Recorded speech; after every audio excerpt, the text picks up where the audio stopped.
Top quality और consistent performance के लिए सिर्फ सिल्वर पंप नाम याद रखना।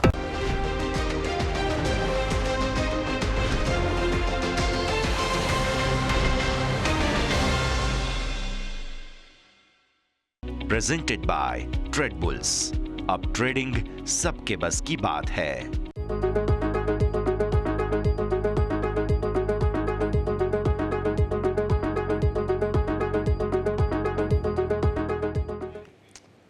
હેલો, ગુડ મોર્નિંગ, સ્વાગત આપ સૌ કોઈનું ઓપનિંગ કેપિટલમાં. હું યશ આપની સાથે. ભારતીય શેર બજાર આજે સાપ્તાહિક એક્સપાયરી નિફ્ટીની છે અને એકદમ ફ્લેટ ખુલવાના છે. 2 દિવસથી ઉપરથી સતત વેચવાલી આવે છે, ઘટાડો આવે છે. આવી સ્થિતિમાં શું થશે તે સમજવાનું છે, પણ શરૂઆત તો હેડલાઇન્સની સાથે કરવાની છે. ભારતીય શેર બજાર માટે મિશ્ર સંકેત. એફઆઈઆઈની કેશ અને વાયદા બજારમાં ખરીદારીની વાપસી. ગઈકાલે મિશ્ર રહ્યા અમેરિકન બજાર. ડાઉ જોન્સમાં નરમાશ, નાસ્ડેકમાં 0.5% તેજી. ગિફ્ટ નિફ્ટીમાં મામૂલી મજબૂતી. ડાઉ ફ્યુચર્સ 180 અંક નીચે. એશિયન માર્કેટમાં નબળાઈ ઓપનિંગ વચ્ચે નિક્કાઈ 400 અંકથી વધુ નીચે.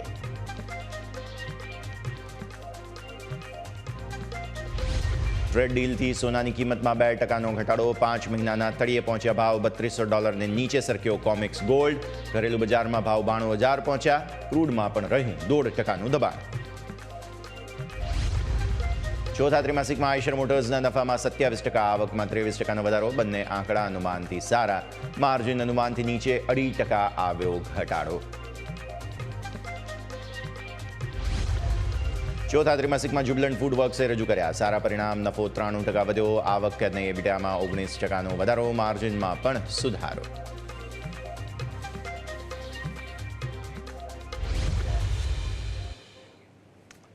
આવો સીધા આપને લઈ જઈશું અમારા ઇન્ટરેક્ટિવ વોલ પર. સમજીએ ગિફ્ટ નિફ્ટી તરફથી દિવસની શરૂઆત કઈ રીતે થતી જોવા મળી રહી છે. અત્યારે અસમંજસ છે. ગિફ્ટ નિફ્ટી પોતે શ્યોર નથી કે હું આજે શું કરવા માગું છું, કારણ કે દિવસની શરૂઆત ગઈકાલે પહેલાં તો રાત્રે 2:30 વાગ્યાનો જે ગિફ્ટ નિફ્ટીનો બંધ હતો તે લગભગ 66 પોઈન્ટની તેજીનો હતો. પછી આજે સવારે જ્યારે મેં પહેલું ટિક જોયું 6:30 વાગ્યે તો તે જોવા મળ્યું લગભગ 44-47 પોઈન્ટની મજબૂતીનું. પછી એક સમયે ગિફ્ટ નિફ્ટી લાલ નિશાનમાં પણ આવી ગયો હતો અને અત્યારે તમે જુઓ તો એકદમ ફ્લેટ છે. 10-13 પોઈન્ટ આસપાસની મજબૂતી. એટલે ગિફ્ટ નિફ્ટીનું ઇનપુટ તમને જે છે તે જોવા મળશે અહીંયાથી. એકદમ ફ્લેટ છે, કોઈ ખાસ સંકેત નથી. એકદમ શાંત ઓપનિંગ થશે. પણ હા, ઉપરના સરોથી કોઈક તો કંઈક પ્રેશર આવી રહ્યું છે, કોઈક તો દબાણ આવી રહ્યું છે, તેવું આપણને સમજવા મળે છે. આ તરફ તમે જુઓ ડાઉ ફ્યુચર્સની અંદર પ્રોફિટ બુકિંગ છે. ગઈકાલે પણ નર્વસ ક્લોઝિંગ હતું. સતત 2-3 દિવસથી ડાઉ જે છે તે થોડો ટોપ બનાવવાની કોશિશ કરી રહ્યો છે અને ફ્યુચર્સના સંકેત પણ તમે જુઓ તો ત્યાંથી તમને પ્રોફિટ બુકિંગના થોડા આવતા જોવા મળી રહ્યા છે. એટલે નાનકડું કંઈક હર્ડલ બન્યું છે મે મહિનાના હિસાબે. પછી આવો તમે હવે અહીંયાથી ખાસ પરિસ્થિતિ જોઈ રહ્યા નાસ્ડેકની. નાસ્ડેક એટલે કે આઈટીની અંદર ખરીદારી છે. ભલે અહીંયાથી તમને ઇનપુટ્સ જે છે તે મળતા હોય તો એ પરિસ્થિતિ બેઝિકલી ધ્યાન રાખો.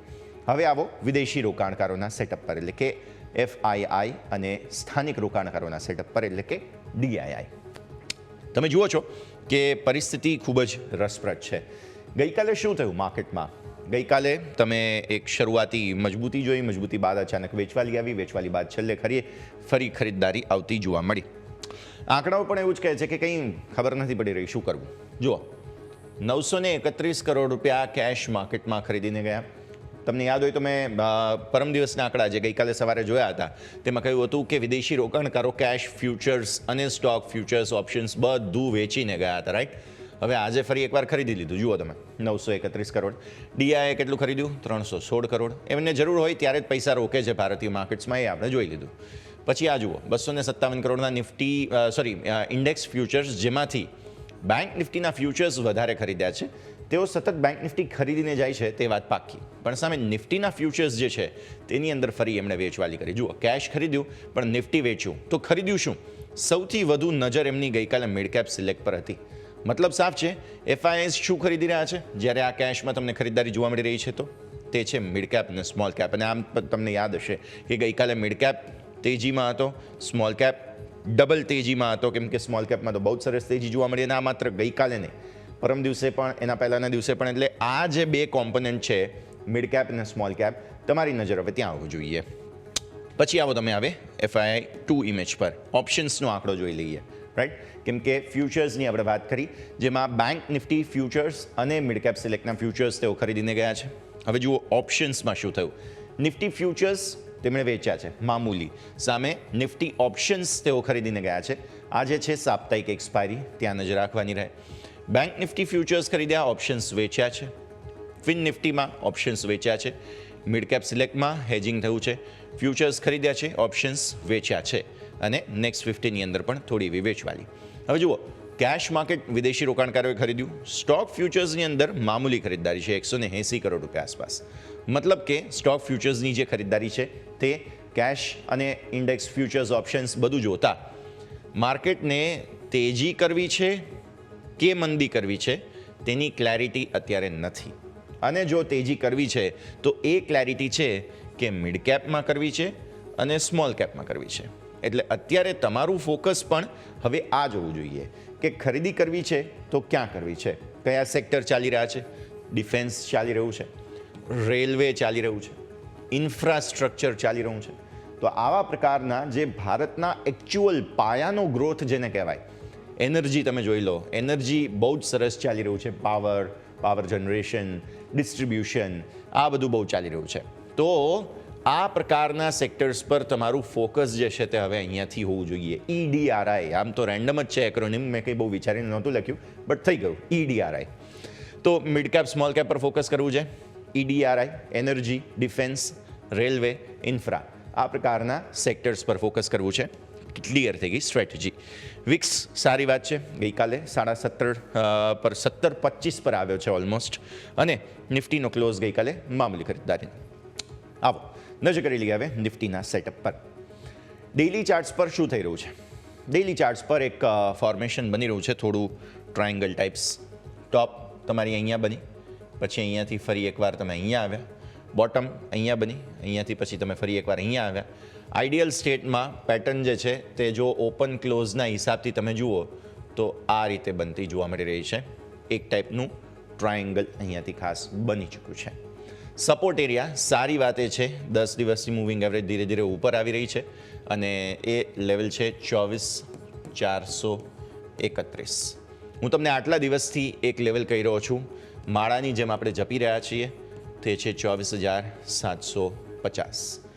24,750ને ઉપર પહેલે દિવસે બંધ આપ્યો, બીજે દિવસે ન આપી શક્યા, ત્રીજે દિવસે પણ ક્રોસ કરીને નીચે આવી ગયા. મતલબ સાફ છે, સતત 2 ટ્રેડિંગ સેશન આને ઉપર તમને બંધ મળી જાય છે તો જ નિફ્ટીમાં લોંગ જવું છે. આઈ રિપીટ, જો સતત 2 દિવસ 24,750 જે આપણી આ ટ્રેન્ડ લાઇન છે તેને ઉપર તમને બંધ મળી જાય છે તો જ હવે નિફ્ટીમાં લોંગ જવું છે.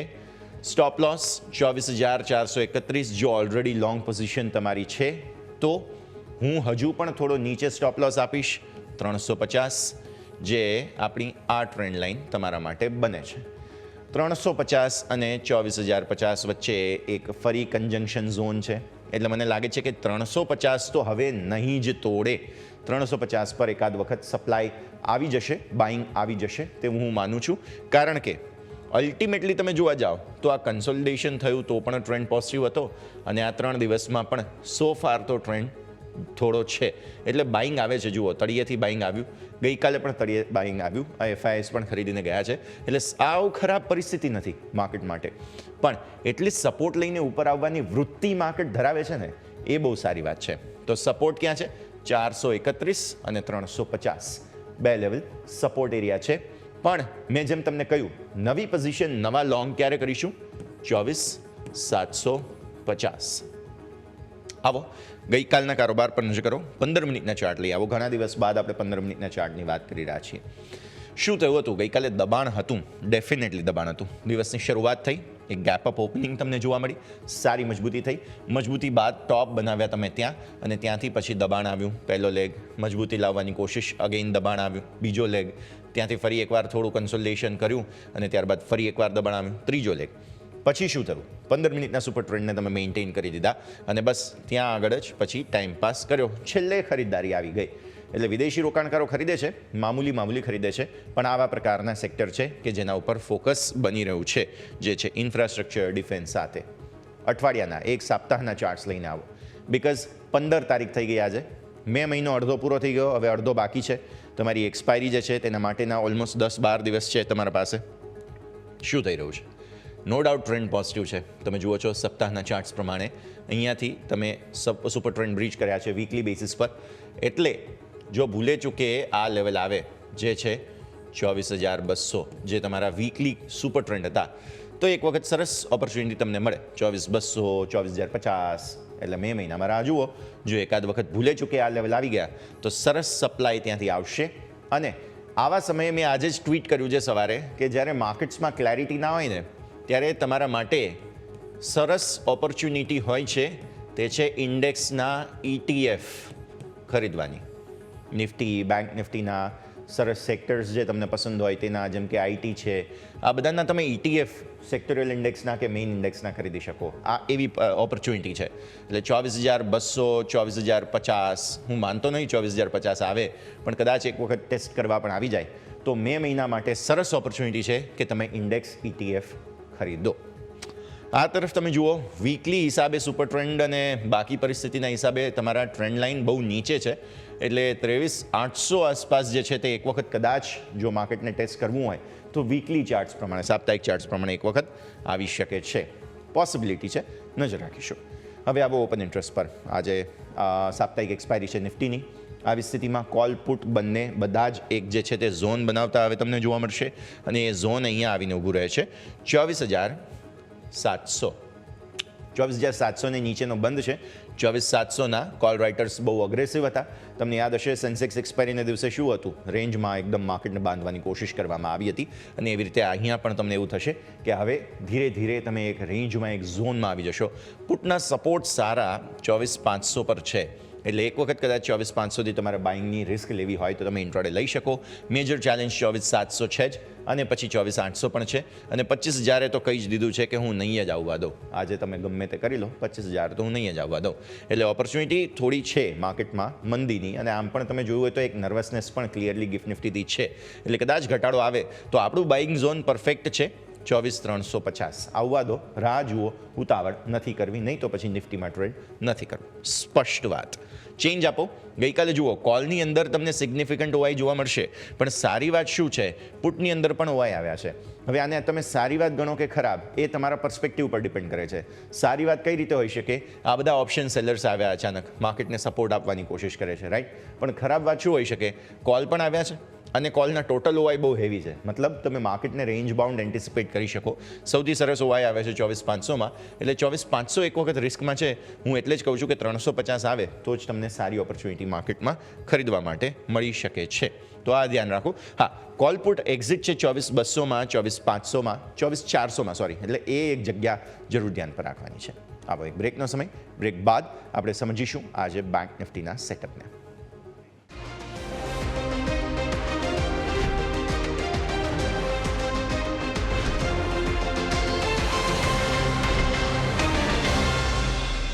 બ્રેક બાદ આપનું સ્વાગત. નિફ્ટી એ જ ઠંડી ઓપનિંગના સંકેત આપે છે. બેંક નિફ્ટીના સેટઅપ પર હવે આપણે નજર કરવાની છે. બહુ ઇન્ટરેસ્ટિંગ ફોર્મેશન્સ બેંક નિફ્ટીથી તમને મળી રહ્યા છે. પહેલાં તો ડેઇલી ચાર્ટ્સ પર નજર કરીશું કે જેમાં ક્લિયરલી થોડું ટોપ બનાવવાની કોશિશ બેંક નિફ્ટી કરી રહ્યું છે. છેલ્લા કેટલાય ટ્રેડિંગ સેશનથી તમે જે છે તે આ 56,100ના ટોપ બનાવ્યા ત્યાંથી અટકી રહ્યા છો. અને 56,100ના ટોપથી પછી રેન્જ બાઉન્ડ કારોબાર કરી રહ્યા છો. વારંવાર નીચે કયું લેવલ ટેસ્ટ કરો છો, જૂના રેકોર્ડ હાઈ. જૂના રેકોર્ડ હાઈ શું હતા એ પણ તમને માળાની જેમ અમે તમને દરરોજ કહી રહ્યા છીએ. 54,400 સમથિંગ છે, 480 આસપાસ, પણ આપણે બેનિફિટ ઓફ ડાઉટ આપીને 54,500 કરી દઈએ છીએ. આવી સ્થિતિમાં દરરોજ તમે મજબૂતી બતાવો તો પણ ત્યાંથી નીચે આવી જ જાઓ છો. હવે નિફ્ટીમાં શું થયું, નીચેની કેન્ડલ જે છે તે તમને આ રીતે જતી જોવા મળતી હતી, રાઈટ. પણ બેંક નિફ્ટીમાં શું થઈ રહ્યું છે, ઉપરથી તમે ટોપ તો બનાવી રહ્યા છો પણ નીચે બોટમ પણ આ રીતે છે. એટલે ટ્રેન્ડ ક્લિયર કટ તમારો ઘટાડા તરફનો બની રહ્યો છે. 54,500 જ્યાં સુધી તૂટતું નથી ત્યાં સુધી આપણે નવા ટ્રેડ લેવા નથી. મંદીના તેજી તો અત્યારે લાગતું જ નથી આ સ્થિતિને જોતા.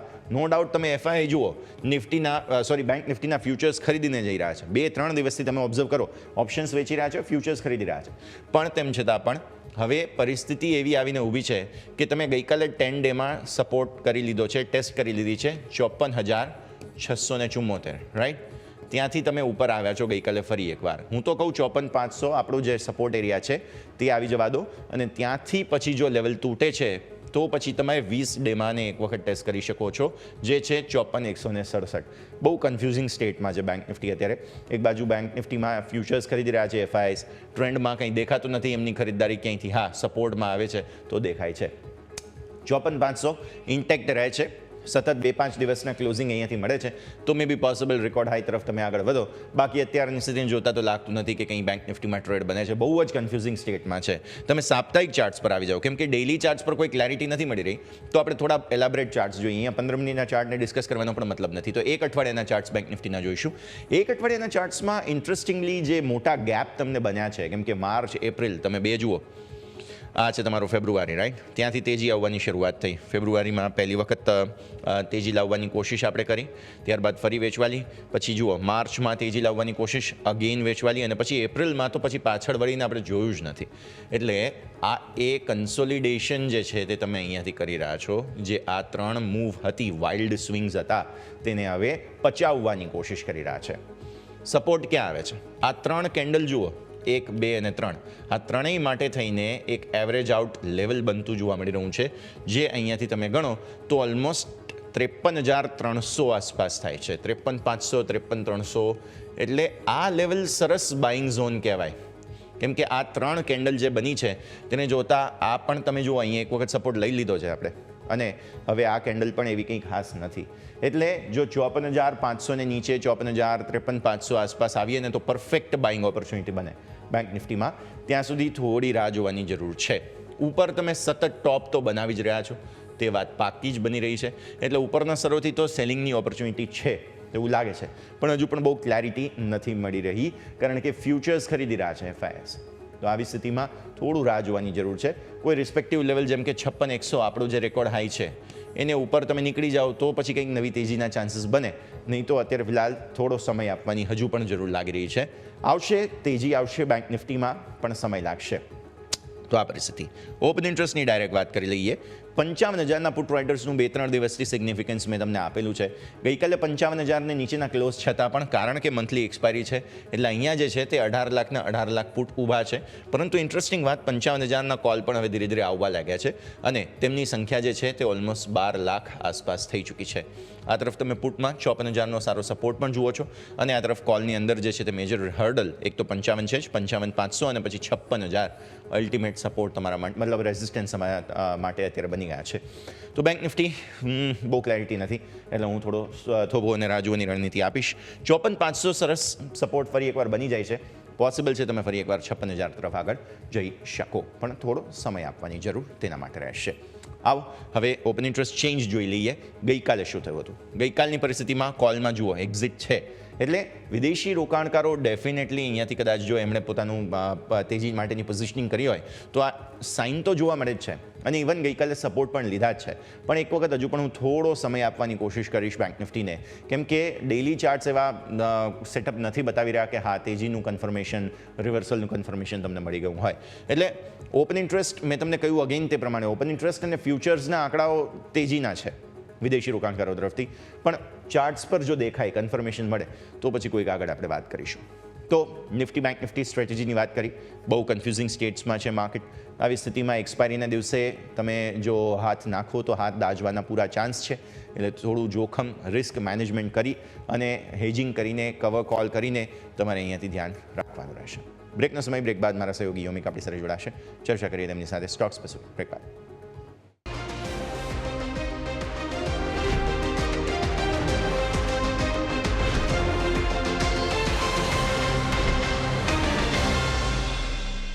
તો બ્રેક બાદ આપનું સ્વાગત છે. ભારતીય માર્કેટ્સ એ જ ઠંડુ ઓપનિંગ આપી રહ્યા છે તમને. હજુ પણ એ જ એકદમ ફ્લેટ 24 પોઈન્ટ આસપાસની મામૂલી મજબૂતી. એકાદ સપોર્ટ લેવાના પણ અટેમ્પ્ટ થઈ રહ્યા છે માર્કેટમાં.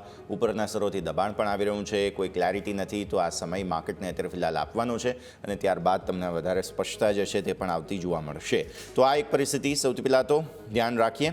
બીજો મુદ્દો એ પણ સમજવાનો છે કે આજે જ્યારે એક્સપાયરીનો દિવસ છે, કોઈ ટ્રેન્ડ ચેન્જ કરવો હોય તમને, તો એ ટ્રેન્ડ ચેન્જ કરવા માટેનો પણ બહુ મહત્વપૂર્ણ સમય આજના દિવસે હોય છે, કારણ કે એક્સપાયરીના દિવસે એક ક્લેરિટી મળી જાય તો પરિસ્થિતિ. એટલે પહેલું ઓપ્શન તો એ જ આવે છે કે હેજિંગ કરીને એકદમ લિનિયર મૂવમેન્ટ તમને આપી દે માર્કેટ.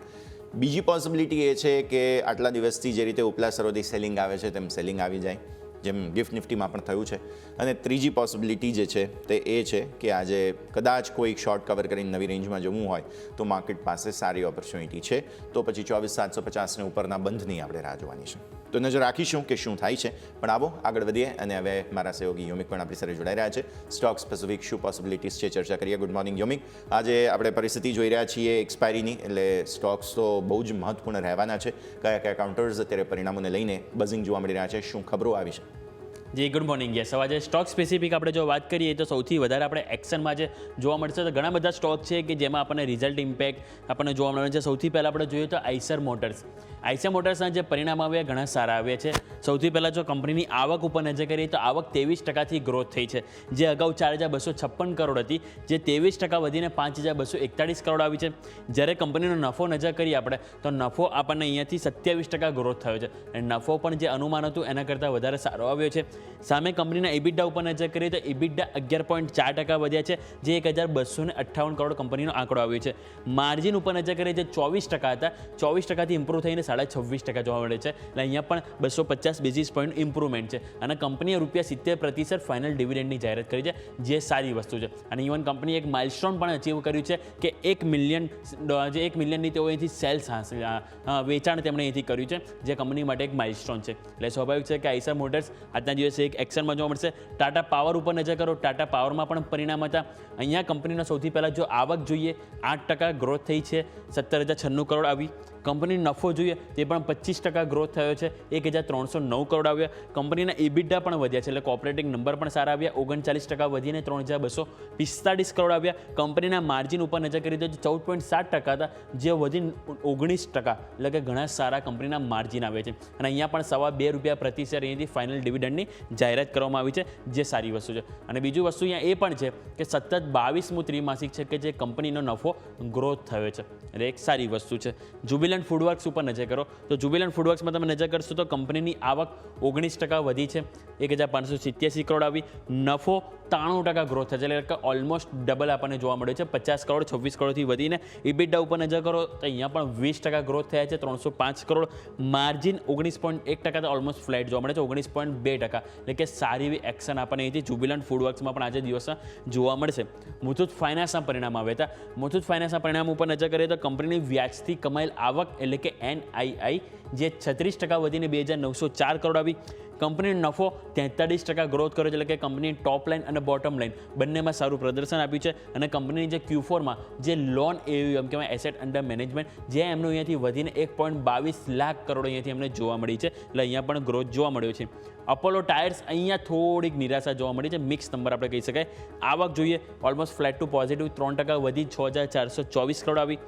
નફો 48% વધ્યો છે, એમનો 185 કરોડ. Q4માં કંપનીની જે 37 કરોડની સામે 119 કરોડની વન ટાઈમ ખોટ આવી હતી. અને સામે જો કંપનીના ઇબિડા અને માર્જિન એમાં મેઇન અસર જોવા મળી છે. ટોપ લાઇન બોટમ લાઇન તો કંપની સાચવી લીધું, પરંતુ ઇબિડા જોશો તો 19% અહીંયાથી ઘટ્યા છે. સામે માર્જિન નજર કરશો તો માર્જિન પણ જે 16.4% હતા, જે ઘટીને 13% આવ્યા છે. એટલે અહીંયા એક થોડીક એમના ઓપરેટિંગ જે નંબર છે એ થોડા ખરાબ છે. બ્રિગેડ એન્ટરપ્રાઇઝ અને રડા પર રહેશે. બ્રિગેડ એન્ટરપ્રાઇઝમાં કંપની નફો ઓલમોસ્ટ 20% અહીંથી અપસાઇડ બતાવે છે, 246 કરોડ. આવક નજર કરીએ તેમાં કોન્ટ્રા જોવા મળ્યું છે, કંપનીની આવક ઘટી છે, 14.2% ઘટીને 1,460 કરોડ. ઇબિડા જોઈશું તો અહીંથી ઓપરેટિંગ નંબર પણ 3.8% ડાઉનસાઇડ બતાવે છે, 416 કરોડ. માર્જિન નજર કરીશું તેમાં ઇમ્પ્રુવમેન્ટ છે, જે કંપનીનું માર્જિન 25.4% હતા, જે વધીને 28.5% જોવા મળે છે. એટલે અહીંયા મિક્સ નંબર કહીશું બ્રિગેડ એન્ટરપ્રાઇઝ માટે. પિરામલ ફાર્મા ઉપર નજર કરો, કંપનીનો નફો 51.5% વધ્યો છે, 153 કરોડ આંકડો આપ્યો. આવક ઉપર નજર કરીએ તો આવક 7.9% ગ્રોથ કરી છે, 2,754 કરોડ. ઇબિડા 5.9% વધ્યા છે, 561 કરોડ આંકડો આપ્યો. અને માર્જિન ઉપર નજર કરો તો અહીંયા પણ આપણને ઓલમોસ્ટ ફ્લેટ ટુ નેગેટિવ 20.8%થી ઘટીને 20.45%, એટલે 35 બેઝિસ પોઈન્ટનો અહીંયાથી ઘટાડો જોવા મળ્યો છે. JB કેમિકલ તમારા રડા પર હોવું જોઈએ, અહીંયા પણ પરિણામની એક્શન જોવા મળશે. નફો કંપનીનો 15.5% વધ્યો છે, 145 કરોડ આવ્યો. સામે કંપનીની આવક નજર કરશો તો 10.2% વધી 950 કરોડ આવી. કંપનીના ઇબિડા ઉપર નજર કરો તો ઇબિડા અહીંયાથી કંપનીના 14.5% વધ્યા છે. અને સામે કંપનીના માર્જિન ઉપર નજર કરો તો કંપનીના જે માર્જિન છે એ 23% હતા, જે વધીને 23.9%, એટલે કે 90 બેઝિસ પોઈન્ટના કંપની માર્જિન વધ્યા છે. હિટાચી એનર્જી લાસ્ટ સ્ટોક છે કે જે તમારા પરિણામના કારણે તમારીથી એક્શનમાં રહેશે. કંપનીનો નફો સૌથી પહેલાં નજર કરો 61.8% વધ્યો છે, એટલે કે નફો સારો આવ્યો છે. આવક 11% ગ્રોથ જોવા મળી રહી છે, 1883 કરોડ. કંપનીના ઇબિડા અને માર્જિન એ પણ સારા જોવા મળે છે. ઇબિડા નજર કરશો 30.9% વધ્યા છે, જ્યારે કંપનીના માર્જિન નજર કરશો તો માર્જિન પણ જે 10.7% હતા, જે 190 બેઝિસ પોઈન્ટ વધ્યા છે. અને આપણને 12.6% કંપનીએ માર્જિન અહીંયાથી આપ્યા છે. અને અહીંયા પણ કંપનીએ ડિવિડન્ડની જાહેરાત કરી છે. પર શેર ₹6 અહીંયાથી ડિવિડન્ડની જાહેરાત કરવામાં આવી છે. એટલે અહીંયા પણ આપણને એક એક્શન જોવા મળશે, એટલે કે હિટાચી એનર્જી આજના દિવસો ફોકસ પર રહેશે. હવે આજે કયા પરિણામ છે, આ બધા સ્ટોક આપણે જોયા કે જેના પરિણામના કારણે એક્શનમાં જોવા મળશે. હવે આજે કયા પરિણામ આવવાના છે કે જેની આપણને પ્રી રિઝલ્ટ એક એક્શન જોવા મળશે. તેના કારણે આપણા બધા સ્ટોક જે આપણે રડા પડવા છે આજના દિવસે પરિણામ આપણે એક વખત સ્ક્રીન ઉપર લઈને આવીશું. ગ્રાફિક્સ માધ્યમથી આપણે અહીંયા કંપનીના પરિણામ પણ બતાવીશું કે આજના દિવસે આપણને અહીંથી ફોકસ પર ખાસ કરીને રહેશે Crompton Greaves, TB fintech, tube investment, CSC, page industries, LIC housing finance, NCC અને પતંજલિ ફૂડ્સ. આ બધી કંપની છે કે જે F&Oમાં કારોબાર કરી રહી છે અને જે પોતાના આજે ચોથા ત્રિમાસિકના પરિણામ રજૂ કરવાના છે. એટલે આ બધા સ્ટોક આજના દિવસે એક્શનમાં રહેશે. નિફ્ટીની કોઈ કંપની આજના દિવસે પરિણામ નથી આપવાની, એટલે F&Oની દરેક કંપની છે કે જે આજના દિવસે આપણને ફોકસમાં રહેશે. આવો હવે નજર કરી લઈએ કે આજે શું ખાસ છે. સ્વાભાવિક છે કે આજે ગુરુવાર છે, એટલે કે આજના દિવસ આપણને નિફ્ટી 50ની વીકલી એક્સપાયરી છે કે જેની ઉપર આપણે ખાસ કરીને ફોકસમાં રહેશે. બીજું, આજે આપણે જોઈએ તો 3 કંપની જ્યારે પોતાની ડિવિડન્ડની એક્સ ડેટ છે. BEML ₹15, GE શિપિંગ જેમાં ₹5.40 અને મનપ્પુરમ ફાઇનાન્સ જેમાં અડધો પૈસો અહીંયાથી આપણને જોવા મળે છે, અડધો રૂપિયો. એટલે કે આ બધા સ્ટોક છે કે જેમાં ડિવિડન્ડની એક્સ ડેટ એટલે એડજસ્ટમેન્ટ રૂપે આપણને અહીંયા એક એક્શન જોવા મળશે. બીજું આજે એક લાસ્ટ વાત કરવા માંગીશ તો એ છે યુએસના જોબલેસ ક્લેમના આજે આંકડા આવવાના છે અને સાથે રિટેલ સેલ્સના પણ આ નંબર આવતા જોવા મળે છે. એટલે સ્વાભાવિક છે કે ગ્લોબલ બજારમાં પણ આજે આપણને એક થોડી હલચલ જોવા મળી શકે છે. એટલે આપણે જોયું કે સ્ટોક સ્પેસિફિક ઘણા બધા પરિણામ આવ્યા જેની એક્શન જોવા મળવાની છે. આજે ઘણા બધા F&Oની 7 થી 8 કંપની છે જે પોતાના પરિણામ રજૂ કરવાની છે, એટલે એની પણ પ્રી રિઝલ્ટ એક્શન જોવા મળશે. અને સાથે નિફ્ટીની એક્સપાયરી છે, એટલે સ્વાભાવિક છે કે આજે પણ આપણને એક એક્શન જોવા મળશે માર્કેટમાં. યસ, બધા જ સંકેતોની નજર પર રાખવાના રહેશે. યોમિક, પછી શોમાં ફરી એકવાર આપના સાથે જોડાઈએ. મીનવાઇલ આવો નજર કરીશું હવે આપણે અન્ય સ્ટોક્સ પર. એ પહેલાં વિરામનો સમય થઈ ગયો છે. વિરામ બાદ પ્રી ઓપનિંગ બિટ્સ બહુ જલ્દી આવી રહ્યા છે, બધા પર નજર કરીશું બ્રેક બાદ.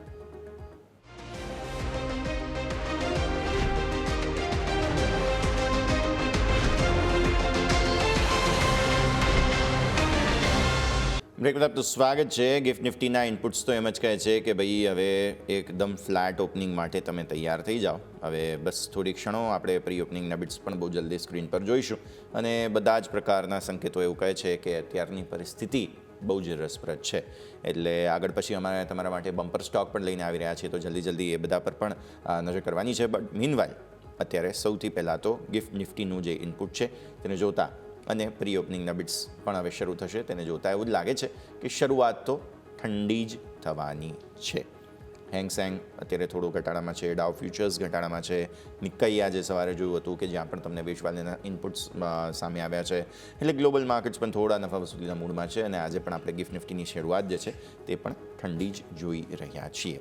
તો આગળ વધીશું અને બધા જ પ્રકારના સંકેતો પર નજર કરીએ તે પહેલાં અમે આપના માટે લઈને આવી રહ્યા છીએ બમ્પર સ્ટોક્સ. આવો નજર કરી લઈએ.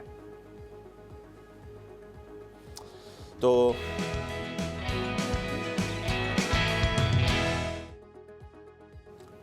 બમ્પર સ્ટોકની આજની મારી રજૂઆતમાં અમે સૌથી પહેલાં તમારા માટે લઈને આવીએ છીએ નારાયણા હેલ્થ, જે નારાયણા હૃદયાલયા તરીકે પણ કદાચ જાણીતું હતું. એટલે એ તમે સૌથી પહેલાં જુઓ. ચાર્ટ્સ સૌથી પહેલાં હું તમને બતાવી દઉં. સાપ્તાહિક ચાર્ટ્સમાં હું તમારા માટે લઈને આવ્યો છું, જેમાં એક કન્સોલિડેશન તમને જોવા મળશે, જે 4-5 અઠવાડિયાનું એક પરિસ્થિતિ બની ગઈ છે. ધીરે ધીરે સપોર્ટ એરિયા પણ ઉપર આવી ગયા છે. સતત 52 સપ્તાહના ઉચ્ચતમ સ્તરો બનાવ્યા બાદ હવે કન્સોલિડેશનમાંથી બહાર આવી રહ્યો છે. ફરી એકવાર હું તમને હવે ગ્રાફિક્સના માધ્યમથી સમજાવું તો લાંબા કન્સોલિડેશનમાંથી આ સ્ટોક બહાર આવવાનો પ્રયત્ન કરી રહ્યો છે અને ડિફેન્સિવ શેર્સની થીમ પણ ફરી એકવાર શરૂ થશે. એટલે આ પરિસ્થિતિમાં પણ તમારે જોવા જવું જોઈએ કે નારાયણા હેલ્થ મહત્વપૂર્ણ જગ્યા છે. સતત 52 સપ્તાહના ઉચ્ચતમ સ્તરો બનાવ્યા છે. 1706નો હું સ્ટોપ લોસ અહીંયાથી સજેસ્ટ કરું છું તમને, અને સાથે સાથે 1935ના ટાર્ગેટ્સ છે કે જે પણ હું તમને અહીંયાથી સજેસ્ટ કરું છું. તો નારાયણા હેલ્થ આજે મારા તરફથી. યોમિક, તમારા તરફથી કયો સ્ટોક? જી મારા તરફથી હું ગેબ્રિલ ઇન્ડિયા આજે ફોકસ કરવા માંગીશ. ગેબ્રિલ ઇન્ડિયામાં આજે આપણે બાય કરવાની સલાહ છે. ટાર્ગેટ હું 720 અને આપણને જે સ્ટોપ લોસ જે વાત કરું એ 578નો રાખવા માંગીશ. હવે આજે મેં ખરીદી કરવાની સલાહ આપી, ટાર્ગેટ અને સ્ટોપ લોસ જે મેન્શન કર્યા એની પાછળનું જો કારણ કહું. સૌથી પહેલાં તો જે માર્ચ વીકલી ચાર્ટમાં આપણે આવીશું. વીકલી ચાર્ટમાં નજર કરીએ તો માર્ચ અને એપ્રિલ મહિનામાં નજર કરો તો આપણને જે કન્સોલિડેશન પીરિયડ જોવા મળ્યું હતું. નીચેની તરફ તમે નજર કરશો તો આપણને 520 અને ઉપરની તરફ આપણે નજર કરીશું તો 600 એક લેવલ હતું કે જેની વચ્ચે માર્કેટ થોડું કન્સોલિડેશન કરી રહ્યું હતું. એની ઉપર ફાઇનલી બ્રેકઆઉટ આવ્યું છે. અગાઉ આપણે જોઈએ તો 560 હતું કે જ્યાં આપણને સપ્ટેમ્બર મહિનામાં અવરોધ આવ્યો હતો, ત્યાંથી નીચે આવ્યો હતો અને હવે ફાઇનલી તમે એને બ્રેકઆઉટ આપ્યું. ટ્રેન્ડ લાઇનને પણ બ્રેકઆઉટ આપ્યું છે. એટલે કે ફાઇનલી આપણને બે સાઈડથી કન્ફર્મેશન મળ્યું છે અને એ જ કારણથી મેં આ સ્ટોક પસંદ કર્યો છે. અને ટાર્ગેટ અને સ્ટોપ લોસ જેમ આપણે વાત કરી કે 720 ટાર્ગેટ અને 578 એટલે કે આ વીકલી ચાર્ટનો આપણને જે લો છે એ આપણે સપોર્ટ તરીકે અહીંથી કામ કરીશું. યસ, બિલકુલ. તો આ બે સ્ટોક્સ છે, ધ્યાન પર રાખો, ગેબ્રિયલ ઇન્ડિયા અને નારાયણા હેલ્થ એટલે કે નારાયણા રુદ્યાલયા. અને અહીંયા શું બીજું એક પણ વાત હાઇલાઇટ કરવા માંગીશ કે આપણે જે ગઈકાલે જે બમ્પર સ્ટોકમાં આપણે આપ્યો હતો FSL ફર્સ્ટ સોર્સ સોલ્યુશન 360 આજુબાજુ આપણે અહીંયાથી વાત કરી હતી અને ગઈકાલે જ આપણને 385ના હાઈ બનતા જોવા મળે હતા. એટલે કે આપણે ગઈકાલે ઇન્ટ્રાડેમાં જ આપણને એ સ્ટોકમાં 7%નું રિટર્ન આપણને અહીંથી જોવા મળ્યું હતું. યસ, બિલકુલ. તો આ એક સટીક પરિસ્થિતિ તમને નજરમાં આવશે. આવ નજર કરી લઈએ હવે પ્રી ઓપનિંગના બિટ્સ આવી રહ્યા છે. એકદમ ફ્લેટ મિક્સ્ડ સંકેત. 25 પૈસાની નબળાઈ સાથે રૂપિયો ઓપન થઈ રહ્યો છે. એટલે આ સૌથી પહેલાં શરૂઆતી સંકેત તમારા માટે થઈને સોના ચાંદીમાં મેટલ્સમાં મિક્સ્ડ બેગ કારોબાર છે. પણ સોના ચાંદીની જો વાત કરીએ તો ત્યાં પણ તમને નબળાઈ નફા વસૂલી સતત જોવા મળી રહી છે. તો આ પરિસ્થિતિ જુઓ, સોનું 0.5% નીચે છે, ચાંદી પણ તમે જુઓ તો ત્યાં પણ તમને 1%નો ઘટાડો જોવા મળી રહ્યો છે. ભારતમાં પણ તમને એ જ પરિસ્થિતિ જોવા મળી રહી છે. 700 રૂપિયા આસપાસનો ઘટાડો તમને સોનામાં 91,600 પર MCX પર અને ચાંદી 95,900 આસપાસ 1% ઘટાડો એ પણ બતાવે છે. તો શરૂઆત આઈડિયલી જોવા જાઓ તો સારી કંઈ થઈ નથી. રૂપિયો પણ નબળાઈ સાથે સોના ચાંદીમાં પણ વેચવાલી અને માર્કેટ્સ બહુ ઇન્ટરેસ્ટિંગ પરિસ્થિતિમાં છે, નજર રાખવાની રહેશે. પણ આગળ વધીએ અને અન્ય ઇનપુટ્સ પર આપણે હવે અહીંયાથી ખાસ નજર કરવાની છે. એક તો સ્ટોક્સ બહુ જ રસપ્રદ પરિણામો જે હેવી આવ્યા છે તે હેવી પરિણામો પર તમે સતત નજર કરો. આઈશર મોટર્સ આજે ખાસ તમારે ધ્યાન પર રાખવાનું છે કારણ કે રિઝલ્ટ બાદ અને જુઓ ઓટો કંપનીઓએ બધાએ તમને જે છે તે માર્જિન સિવાય એકંદરે સારું પરફોર્મન્સ બતાવ્યું છે. રાઈટ, આઈશરે સરપ્રાઇઝ આપી હતી જ્યારે રોયલ એનફિલ્ડના સેલ્સના વોલ્યુમ્સ આવ્યા. ઘણા બ્રોકરેજ હાઉસીસે એવું કહ્યું હતું. નંબર્સ જોઈ લો તમે. આવક 23% વધીને 5,241 કરોડ થઈ છે. નફો 27% વધીને અહીંયા 1,362 કરોડ રૂપિયા થયો છે. એબિટા તમે જુઓ તો અહીંયા 11.4% વધ્યા છે અને માર્જિન અગેન મેં જે તમને કહ્યું તે પ્રમાણે માર્જિન ઘટ્યા છે. બધી જ કંપનીઓના માર્જિન ઘટ્યા છે. ઓટો કંપનીઓના, તેમાં આઈશર પણ સામેલ છે. બધાએ પ્રોડક્ટના પ્રાઇસ હાઇક લીધા છે. એટલે કે બધી કંપનીઓના ભાવ વધ્યા છે. તમે ચાહે કમર્શિયલ વ્હીકલના ભાવ જુઓ, ટ્રક વગેરેના, બસીસના તો ભાવ વધ્યા છે. પછી તમે જુઓ કારના, બધી જ કારના ભાવ વધતા જોવા મળ્યા છે કારણ કે મેટલના પ્રાઇસીસ જ એટલા વધ્યા છે. પછી તમે ટુ વ્હીલરમાં જુઓ તો જે એક સમયે 30-40 હજાર રૂપિયાનું સ્પ્લેન્ડર મળતું હતું અત્યારે લાખ રૂપિયાનું સ્પ્લેન્ડર થઈ ગયું છે. એટલે એ બેન્ચમાર્ક બતાવે છે કે કઈ રીતે બધી જ કંપનીઓએ પોતાના ભાવ વધાર્યા છે. પ્રોડક્ટના ઇવન એક્ટિવા પણ 1 લાખ રૂપિયાનું આવે જ આવે તો. એટલે જો બેઝિકથી બેઝિક પ્રોડક્ટ્સ જોવા જઈએ તો ત્યાં પણ એટલો ભાવ વધારો થઈ ચૂક્યો છે, જે બતાવે છે કે બધી જ કંપનીઓને માર્જિનનો પ્રોબ્લેમ આવનારા દિવસોમાં યા તો હજુ પણ રહેશે યા તો સોલ્વ થશે.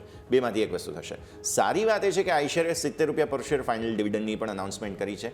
તો અને અચીવમેન્ટ એ પણ હતું કે 1 મિલિયન એટલે કે 10 લાખ સેલ્સ તેમણે હાંસલ કર્યું છે. એટલે રોયલ એનફિલ્ડના સેલ્સના નંબર્સ બહુ સતત આવી રહ્યા છે. પ્લસ એમની પ્રોડક્ટની તમે લાઇન જુઓ, પહેલાં માત્ર એક ક્લાસિક બુલેટ આવતું હતું, રાઈટ. પછી એમણે એક 550 સીસીનું એક પ્રોડક્ટ હતી, એક થંડરબર્ડ હતું. એ 2-3 પર્ટિક્યુલર મોડલ જ હતા. પણ સિદ્ધાર્થભાઈએ જ્યારથી ટેક ઓવર કર્યું અને ત્યારબાદ એક પછી એક નવા મોડલ. હવે જુઓ 650 સીસીની લાઇનમાં તમને પ્રોડક્ટ્સ મળે છે. એ બહુ મહત્ત્વની વાત. આ સિવાય તમે જુઓ કે કહી શકાય મિલેનિયલ્સ અને જેન ઝીને અટ્રેક્ટ કરવા માટે એમણે શું કર્યું, તો એમણે એવા પ્રકારની પ્રોડક્ટ્સ ડિઝાઇન કરી જે તમે ગેરિલ્લા જોઈ લો કે પછી અન્ય પ્રોડક્ટ્સ જોઈ લો. તો આ બહુ મહત્ત્વની વાત છે. આવો આગળ ચર્ચા કરવાની છે આપણે ઘણી બધી, પણ કુંવરજી ગ્રુપના રવિ દેવરા આપણી સાથે જોડાઈ રહ્યા છે. રવિ સર, સ્વાગત. સૌથી પહેલાં તો ગુડ મોર્નિંગ. સેટઅપ સમજવાનું છે માર્કેટનું. સૌથી પહેલાં તો એ સમજાવી દો કેમ કે એક્સપાયરીનો દિવસ છે. 2-5 દિવસથી મિશ્ર કારોબાર જોવા મળ્યા છે. સોમવારે તમે છેલ્લે જ્યારે વાત કરી ત્યારે સરસ માહોલ હતો. પછી મંગળ બુધ થોડું પ્રોફિટ બુકિંગ ઉપલા સરથી આવ્યું. આજે પણ તમે જુઓ તો શરૂઆત એકદમ ઠંડી થવા જઈ રહી છે. સપોર્ટ પણ દઈ રહ્યા છે માર્કેટ્સ, રેઝિસ્ટન્સને પણ મહત્ત્વ આપી રહ્યા છે. એટલે ક્લેરિટી નથી કદાચ. FISના એક બાજુ ખરીદદારી આવે છે પણ એ એવા પ્રકારના મને લાગે છે કે ખરીદદારી હશે કે જે નિફ્ટીને અસર નથી કરતા એવા સેક્ટર હશે, જેમ કે ડિફેન્સ છે, મિડ કેપના અમુક ઇન્ફ્રાસ્ટ્રક્ચર, રેલવે, એવા સેક્ટર્સમાં કદાચ તેઓ ખરીદારી કરી રહ્યા છે, કેમ કે કેશમાં એમણે ખરીદ્યું છે ગઈકાલે 900 કરોડ પ્લસ. સો આ ક્લેરિટી જ્યારે નથી આવી રહી અને મિડ કેપ સ્મોલ કેપ ચાલી રહ્યા છે, નિફ્ટી બેંક નિફ્ટી ચાલતા નથી, થોડું કમ્પ્રાઇઝ કરીને સમજાવીએ સર. જરૂરથી જે એફઆઈનું કન્ફ્યુઝન 2 દિવસથી છે, સાથે સેમ કન્ફ્યુઝન ફોરેક્સ માર્કેટમાં પણ યુએસના છે. અને આઈ થિંક એના જ હિસાબે જો તો પર્ટિક્યુલર જ્યારે ડોલર ઇન્ડેક્સ વીક થયો ત્યારે આપણી કરન્સી વીક થઈ, ડોલર ઇન્ડેક્સ સ્ટ્રોંગ થયો તો આપણી કરન્સી પણ સ્ટ્રોંગ થઈ. તો આ જ રીતે એક થોડું ડાયવર્ઝન બધું જ ચાલી રહ્યું છે. પર્ટિક્યુલર એફઆઈએસનું રીઝન શું છે કે એફઆઈએસનું જે સેલિંગ હતું પરમ દિવસે, જે હેવી સેલિંગ હતું એ એમનું ડેરિવેટિવ સેગમેન્ટમાં હતું. એટલે ક્લિયર કટ છે કે એમને જે લાર્જ કેપ સિક્યુરિટીઝ છે, લાર્જ કેપ કંપનીઝ છે, ઇન્ક્લુડિંગ મોટી બેંક છે, આઈટી છે, આમાંથી થોડું પ્રોફિટ બુકિંગ કર્યું હોય. હાલાકી એમને કેશ માર્કેટમાં પ્રોફિટ બુકિંગ ના કરતા એમને જે પ્રોફિટ બુકિંગ છે એ ડેરિવેટિવથી હેજ કરીને કરવું. તો I think A clear cut indication દેખાઈ રહ્યું છે કે લોકો બીજું કંઈ નથી કરી રહ્યા છે. એ લોકો ડેરિવેટિવમાં નેટ લોંગમાં આવ્યા હતા ત્યાંથી એ લોકો પોતાની પોઝિશનને શોર્ટ કરી રહ્યા છે, થોડું હેજિંગ કરી રહ્યા છે.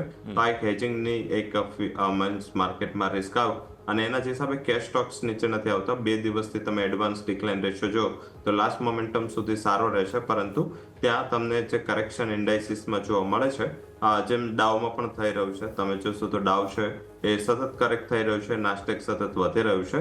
એમાં જેમ મેજર ગેમ છે યુનાઇટેડ હેલ્થની છે, એ જ રીતે અહીંયા મેજર ગેમ છે ડેરિવેટિવ સેગમેન્ટની છે. ડેરિવેટિવ માર્કેટમાં જે સેલ છે એના હિસાબે તમને નિફ્ટીના લેવલ પ્રોટેક્ટ થતા નથી દેખાઈ રહ્યા.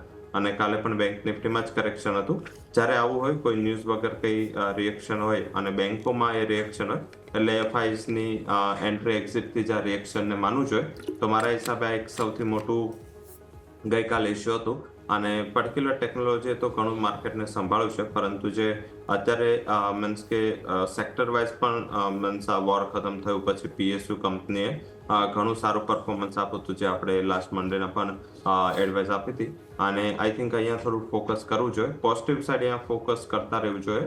અને આઈ થિંક આજે મને એવું લાગી રહ્યું છે જે ગઈકાલના ડેટા ડેરિવેટિવ્સ ના હોય કે કેશ ના હોય, એમાં કોઈ ખાસ એફઆઈની વેચવાલીની ફિગર નથી. અને ઇનકેસ કેશ સેગમેન્ટમાં તો એમનું ખરીદી પણ હતી. એ લોકો હવે થોડું જે અર્નિંગ સિઝન, જે મેં લાસ્ટ ટાઈમ પણ કીધું હતું કે અત્યારે અર્નિંગ સિઝન છે, સેન્ટિમેન્ટ પર હાવી થઈ રહી છે. જેટલી પણ અર્નિંગ અત્યાર સુધી આવી છે એમાં ક્યાંય પણ કમ્પ્લેન મેજર નથી લાગી રહી. જે છેલ્લા 3-4 ક્વાર્ટરમાં યા તો રેવન્યુનો પ્રોબ્લેમ રહ્યો હતો યા તો માર્જિનનો પ્રોબ્લેમ રહ્યો હતો. ઇનિશિયલી માર્જિનનો પ્રોબ્લેમના હિસાબે થોડા બોટમ લાઇન કરેક્ટ થયા. છેલ્લા 2 ક્વાર્ટરમાં રેવન્યુ ફ્લેટ રહી, પરંતુ કોમોડિટીઝના પ્રાઇસના ડિક્લાઇનના હિસાબે માર્જિન ઇમ્પ્રૂવ થયા, એટલે બોટમ લાઇન ઇમ્પ્રૂવ થઈ ગઈ. તો આ જ રીતે આમાં બંને સારું છે. આમાં રેવન્યુ પણ સ્ટ્રોંગ આવી રહી છે અને સાથે માર્જિન પણ ઇમ્પ્રૂવ થઈ રહ્યા છે. તો આ ક્લિયર કટ રિએક્શન જે અર્નિંગનું છે એ આગળ જતા સેન્ટિમેન્ટ પર આવી થશે. અને અર્નિંગ જ લાસ્ટ સેન્ટિમેન્ટની બાદ માર્કેટનું એવું કી ફેક્ટર છે જે માર્કેટને સપોર્ટ કરી શકે. એટલે મિડ અને સ્મોલ કેપ કંપનીમાં જ્યાં વેલ્યુએશનના ઘણા સારા કમ્ફર્ટ છે, ત્યાં મારા હિસાબે એફઆઈએસ કે ઇન્સ્ટિટ્યુશન્સ જે બાઇંગ કરી રહ્યા છે. તો આઈ થિંક અહીંયા આપણે પણ એ જ રીતે સ્ટ્રેટેજીલાઇઝ વિચારવું જોઈએ. જ્યાં જ્યાં સારી બાઇંગ ઓપોર્ચ્યુનિટી છે, તક છે, ત્યાં થોડી મીન્સ કે સ્ટોક સ્પેસિફિક રહેવું જોઈએ, ઇન્ડસ્ટ્રી સ્પેસિફિક. હવે બ્રોડરલી એવું લાગી રહ્યું છે કે હજી પણ કદાચ કન્સોલિડેશનનો ટાઈમ હશે. અને છેલ્લી 3-4 એક્સપાયરીથી આપણે ગુરુવાર જોઈ રહ્યા છે કે આખા દિવસ કોઈ પણ મુવમેન્ટ નથી આવતી. લાસ્ટ 15-20 મિનિટમાં એક્સપાયરીની મુવમેન્ટ આવે છે. સેમ એ જ ગુરુવાર જે છેલ્લા આપણે 3 જોયા છે એ રીતે આજે બહુ રેન્જમાં એક નાનો કારોબાર રહેશે. ઓપ્શન પ્રીમિયમ ડીકે થશે અને શાયદ લાગી રહ્યું છે કે માર્કેટ આજે એક રેન્જમાં જ આખા દિવસ ફરી શકે છે. સ્ટોક સ્પેસિફિક મોમેન્ટમ ઉપર ધ્યાન વધારે આપવું છે. ઓકે, તો જ્યાં જ્યાં સારી તક મળે ત્યાં ત્યાં સારી તક લેવી જોઈએ સ્ટોક સ્પેસિફિક. તો સર જણાવી દો કઈ કઈ જગ્યાએ આપણે સ્ટોક સ્પેસિફિક આજે નજર રાખીશું સર? પહેલા ઓઇલ માર્કેટિંગ પીએસયુઝ પર ફોકસ કરો. ક્રૂડ હાયર લેવલથી ફરીથી પ્રોફિટ બુકિંગમાં આવી ગયું છે. તો મારા મત મુજબ ત્યાં તમને એક ક્લિયર કટ સાઇન દેખાઈ રહ્યા છે કે એ અપસાઇડ મોમેન્ટમ આપી શકે. તો એમાં મારી જે રેકમેન્ડેશન છે આજના દિવસ બીપીસીએલ પર રહેશે. 708-709 આસપાસ 308-309 આસપાસ એકવાર ખરીદારીની સલાહ રહેશે. સ્ટોપ લોસ રાખી શકાય અરાઉન્ડ 300 ઉપર સાઇડ ટાર્ગેટ છે. એ 325 નો બની શકે છે. સેકન્ડ જે રેકમેન્ડેશન છે શારદા ક્રોપ રહેશે. જે મોન્સૂનની એક્સપેક્ટેશન છે, કંપનીની અર્નિંગ્સ છે, આ બધા બુસ્ટર શોર્ટ ટર્મમાં અને ઇન્ટ્રાડેમાં આ સ્ટોકને એક સારું રિએક્શન આપી શકે છે. શારદા ક્રોપમાં ખરીદારી કરો. એમ પહેલો ટાર્ગેટ 600 નો રહેશે, ઉપર 620 અને સ્ટોપ લોસ ગઈકાલનો ક્લોઝ એ 570 રહેશે. તો બીજી જે રેકમેન્ડેશન છે એ શારદા ક્રોપ રહેશે. અને ત્રીજી જે રેકમેન્ડેશન છે એ ઘણા ટાઈમ પછી એફકોન્સ પર ફરીથી એવું લાગી રહ્યું છે કે અહીંયા માર્કેટનું મોમેન્ટમ પાછું આવી શકે છે. અને જે સ્ટોક એક જ રીઝનના હિસાબે અંડર વેલ્યુ રહ્યા હતા ત્યાં માર્કેટ સારું રિએક્શન આપી રહ્યું છે. તો અહીંયા એફકોન્સ પર ખરીદારી કરો. 472 નો ટાર્ગેટ રહેશે, 443 નો સ્ટોપ લોસ અને 450 આસપાસ ખરીદારીની સલાહ છે. 450ના લેવલ્સ આસપાસ ખરીદવાની સલાહ. એફકોન્સ, શારદા ક્રોપ નજર પર રાખવાનો છે. આ બધા જ સ્ટોક્સ તમને સર તરફથી જે સલાહ છે બધા પર ધ્યાન રાખો. ઇવન BPCL 325ના ટાર્ગેટ્સ, 300ના સ્ટોપ લોસ સાથે. તો આ 3 રેકમેન્ડેશન્સ તમને ફરી એકવાર શારદા ક્રોપ, કેમ, એફકોન્સ, BPCL નજર રાખવાની રહેશે. આ બ્રેકનો સમય થઈ ગયો છે. વિરામ લઈએ. વિરામ બાદ નજર કરીશું ભારતીય માર્કેટ્સના પ્રી ઓપનિંગ બાદના જે ઓપનિંગના સંકેતો છે તેના પર.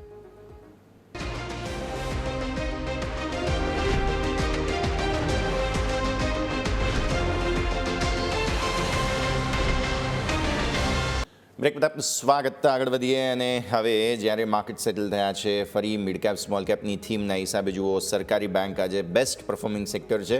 કેટલું? 5%થી વધુ, 0.37%. એટલે કન્ફ્યુઝિંગ સ્ટેટમાં માર્કેટ્સ હજુ પણ છે. કન્ઝ્યુમર ડ્યુરેબલ્સ થોડા ચાલી રહ્યા છે આજે. ઇન્ફ્રાસ્ટ્રક્ચર, PSE, એનર્જી જે આપણે વાત કરી હતી, EDRI એટલે કે એનર્જી, ડિફેન્સ, રેલવે અને ઇન્ફ્રા, આ જ બધી થીમ અત્યારે ફિલહાલ ચાલી રહી છે.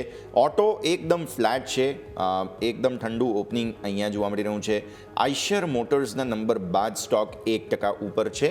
રવિ સર, શરૂઆત અહીંયાથી જ કરી દઈએ. આઈશર મોટર્સ 1% ઉપર. રોયલ એનફિલ્ડના સેલ્સે થોડું સરપ્રાઇઝ આપ્યું છે, પ્લસ 10 લાખ એટલે કે 1 મિલિયન સેલની અચીવમેન્ટ. માર્જિન થોડા ઘટ્યા, બાકી ઓવરઓલ પરફોર્મન્સ સારું છે. બધા પ્રોડક્ટના પ્રાઇસ હાઇક કરી રહ્યા છે, આમણે પણ કર્યા છે અને હવે માર્જિન સ્ટેબલ થવાની બસ માત્ર રાહ જોવાની રહેશે. બહુ સરસ પરિણામો આવ્યા છે સર. જરૂરથી આઈસર એવી કંપની છે, પરિણામો સારા ના હોય તો પણ ફંડ હાઉસીસના એક પસંદગીનો શેર છે. ફંડ હાઉસીસ ક્યારે પણ મીન્સ કે એક્સપેક્ટેશન્સને ઇનલાઇન કે લોઅર નંબર હોય છે તો પણ કોઈને કોઈ રીઝન પોઝિટિવ એમાં ગોતી લેશે. અને આવી જ રીતેનું પોઝિટિવ રીઝન આ વખતે પણ છે. પર્ટિક્યુલર નંબર્સ માર્જિનલ થોડા અપસાઇડ રહ્યા, બોટમ લાઇન. ટોપ લાઇન સબડ્યુટ રહી, હાલાકી જે પ્રાઇસ હાઇક છે એનાથી ટોપ લાઇન કદાચ ઇમ્પ્રુવ થઈ જશે. બોટમ લાઇનમાં થોડું આગળ જતા એવું લાગી રહ્યું છે કે હવે મીન્સ કે ગ્લોબલ જે ઓટો ટેરિફને લઈ માર્કેટ ચિંતિત હતું એ ચિંતા આમાં કેટલી આવે છે, કારણ કે આ એપ્રિલના ક્વાર્ટરથી આ વસ્તુની શરૂઆત થઈ છે અને 650માં તો આ એક થોડું ઇસ્યુ પણ છે. તો મારા હિસાબે આ ક્વાર્ટર ઘણું ઇમ્પોર્ટન્ટ રહેશે કે આ અર્નિંગ છે એ લોકો જો મેનેજ કરી લે છે એપ્રિલ ક્વાર્ટર વાળી, તો મારા હિસાબે ઘણું મહદઅંશે સુધારો થશે. અને સાથે જે યુએસના ટેરિફ છે એ ટેરિફમાં એ લોકો ઓટો, ફાર્મા અને મેટલ્સને અલગ લઈ રહ્યા છે. એટલે ફોર એક્ઝામ્પલ આપણે જો યુએસ સાથે ડીલ સાઇન પણ કરી લઈશું તો પણ જે ફાર્મા, ઓટો અને મેટલ ટેરિફ છે એમાં કોઈ મોટું પરિવર્તન નહીં આવે. તો એ આધારિત અહીંયા એક થોડું હેંગઓવર છે, આગળ ઓર હેંગ પણ એને કહી શકાય. અને બેઝિકલી સિચ્યુએશન છે થોડી એબનોર્મલ છે. ઓલ ઓવર સ્ટોકનું આઉટલુક સારું છે. ડેફિનેટલી આ સ્ટોકે મીન્સ કે જે રીતે રિકવરી આપી છે ફંડામેન્ટલ વાઇઝ હજી પણ એટ્રેક્ટિવ લાગી રહ્યો છે. અને આ 2 વ્હીલર સીવીનો કોમ્બો છે. આઈ થિંક એક લિમિટેડ અપસાઇડ માટે ખરીદારી કરવી જોઈએ. ઉપર 5600 ના ટાર્ગેટ અને નીચે જો આજે ખોલીને 5480 આસપાસ મળે છે, એક ટ્રેડિંગ પર્સપેક્ટિવથી ખરીદારી કરો અને 5400 આસપાસનો એક સ્ટોપ લોસ રાખો. ઓકે, તો વાત થઈ આઈસર મોટર્સ કે જેની પર ફોકસ હોવું જોઈએ. ઇવન આપણને એક સિટી દ્વારા આઈસર મોટર્સ ઉપર રિપોર્ટ પણ આપવામાં આવ્યો છે, એ પણ તમને જણાવી દઉં. તો અહીંયા સિટી દ્વારા પણ બાય રેટિંગ આપવામાં આવે છે, 6200ના ટાર્ગેટ આપવામાં આવે છે. એમનું કહેવું છે કે જે EBITDA એ છે અનુમાનથી ઓછી આવી છે, પરંતુ અન્ય આવક જે વધારે આવી એના કારણે કંપનીનો નફો સારો વધ્યો છે. અને એમનું સાથે કહેવું એ પણ છે કે નાણાકીય વર્ષ 2026માં ડિમાન્ડ હજુ પણ પોઝિટિવ રહી શકે અને એ જ કારણથી તેઓ ખરીદીની સલાહ આપીને 6200નો ટાર્ગેટ આપી રહ્યા છે. એટલે આ વાત થઈ આઈસર મોટર્સની. પરંતુ આપણે આજે આજે જોઈએ તો ડિફેન્સ સ્ટોક આપણે સતત Market સારી પહેલા એવી market તેજીમાં open જોવા મળી રહે છે. એની ઉપર નજર કરીશું, પરંતુ સૌથી પહેલા નજર કરીએ માર્કેટ ઉપર.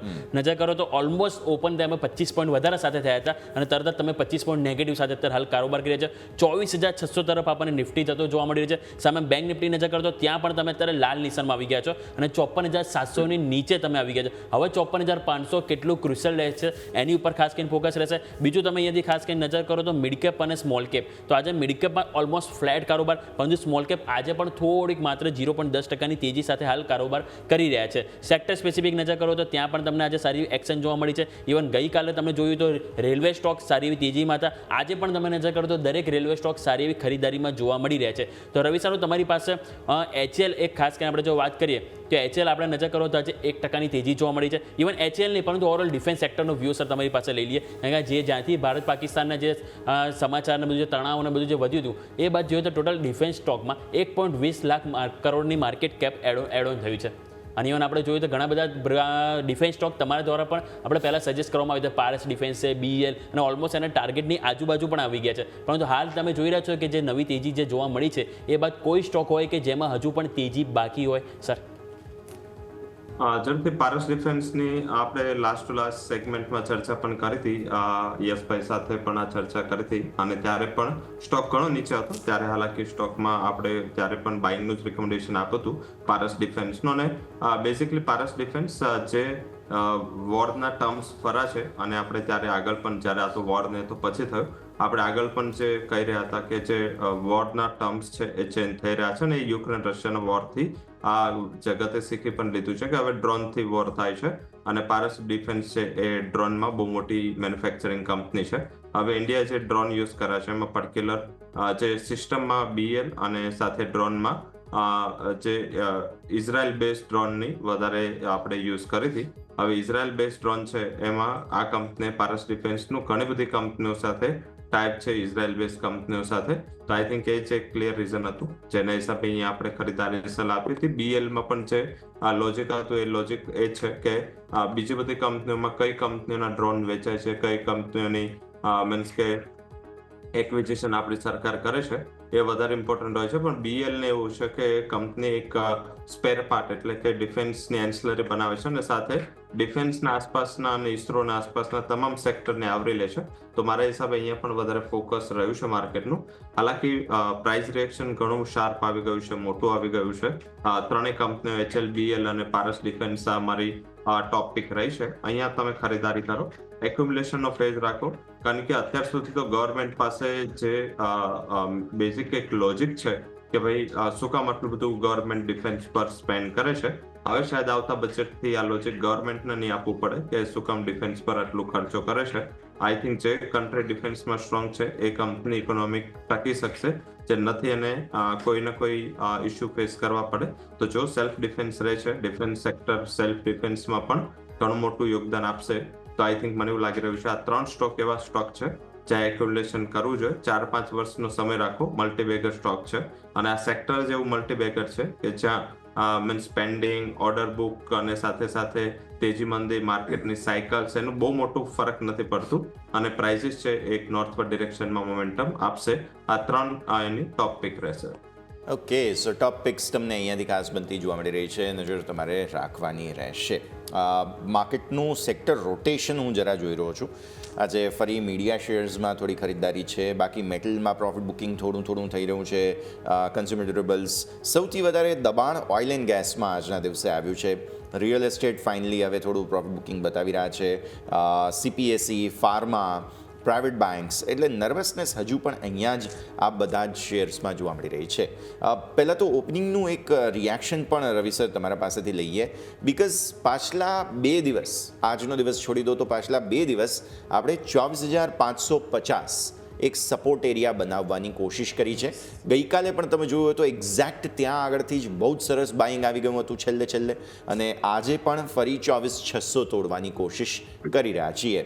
અગેન સેવિયર માર્કેટના જે મિડ કેપ સ્મોલ કેપ છે તે બનવાની કોશિશ કરી રહ્યા છે અને એ જ કોર સેક્ટર જે ભારતના ડેવલપમેન્ટના છે, જેમાં ડિફેન્સ, રેલવે, એનર્જી, ઇન્ફ્રાસ્ટ્રક્ચર, આ જ બધું ફરી એકવાર થોડું બચાવવાની કોશિશ કરી રહ્યું છે. તો પહેલાં તો ઓપનિંગનું ક્વિક રિએક્શન, બિકોઝ 24,550 ફરી આજે આપણે અટેમ્પ્ટ કરી રહ્યા છીએ. બેંક નિફ્ટી જુઓ, ગઈકાલે 54,400 આસપાસનો એક બોટમ બનાવવાની કોશિશ કરી હતી. અગેઇન આજે ફરી એકવાર તેને નીચે જવાની કોશિશ અહીંયા પણ ચાલી રહી છે. સર, જરૂરથી સ્ટોક સ્પેસિફિક જે આપણે આગળ પણ વાત કરી કે આજે ઇન્ડાઇસિસ છે તમને ફ્લેટિશ જોવા મળશે. હાલાકી જે છેલ્લા 2 દિવસથી આપણે સવારે શરૂઆતથી એન્ડ સુધી જે કન્ટિન્યુઅસ દબાણ જોયું છે, શાયદ આજનો દિવસ એટલો બધો શાર્પ નેગેટિવ રિએક્શન વાળો ના હોય. આજે બ્રોડર એવું લાગી રહ્યું છે કે લોઅર લેવલથી એકવાર 10 વાગ્યા પછી માર્કેટ સ્ટેબલ થવાની ટ્રાય કરશે અને થોડી રિકવરીની ટ્રાય કરશે. અને આઈ થિંક અત્યારે પણ એક જ જે માર્કેટને સેલિંગ પ્રેશર છે પ્રાઇવેટ બેંક છે, એટલે કન્ટિન્યુઅસ એફઆઈ નું જે ડેરિવેટિવ માર્કેટનું પોર્શન છે, સેગમેન્ટ છે, ત્યાં લોકો થોડું નફારૂપી વેચવાલી કરી રહ્યા છે, ડેરિવેટિવમાં પોતે હેજ થઈ રહ્યા છે. અને શોર્ટ ટર્મમાં તમે જોશો તો ઇન્ડાઇસિસના પરફોર્મન્સ એશિયન પિયર્સના તમે નિકાળશો તો સૌથી સારું પરફોર્મન્સ જો કોઈ આપો હોય તો તાઇવાન છે, હોંગકોંગમાં પણ રિકવરી છે. એટલે જે હેજ ફંડ છે, જે લોકો શોર્ટ ટર્મ આર્બિટ્રેજ ઓપોર્ચ્યુનિટી માટે કન્ટ્રી આર્બિટ્રેજ કરતા હોય, એ લોકો પણ ઇન્ડિયામાં જે સારી એવી રિકવરી આવી ત્યારે આ બધા જે ઇન્ડાઇસિસ છે એક ફ્લેટિશ મોમેન્ટમ સાથે ટ્રેડ કરી રહ્યા હતા. પરંતુ ત્યારબાદ ત્યાં પણ એમને થોડું વેલ્યુ ઓપોર્ચ્યુનિટી દેખાય.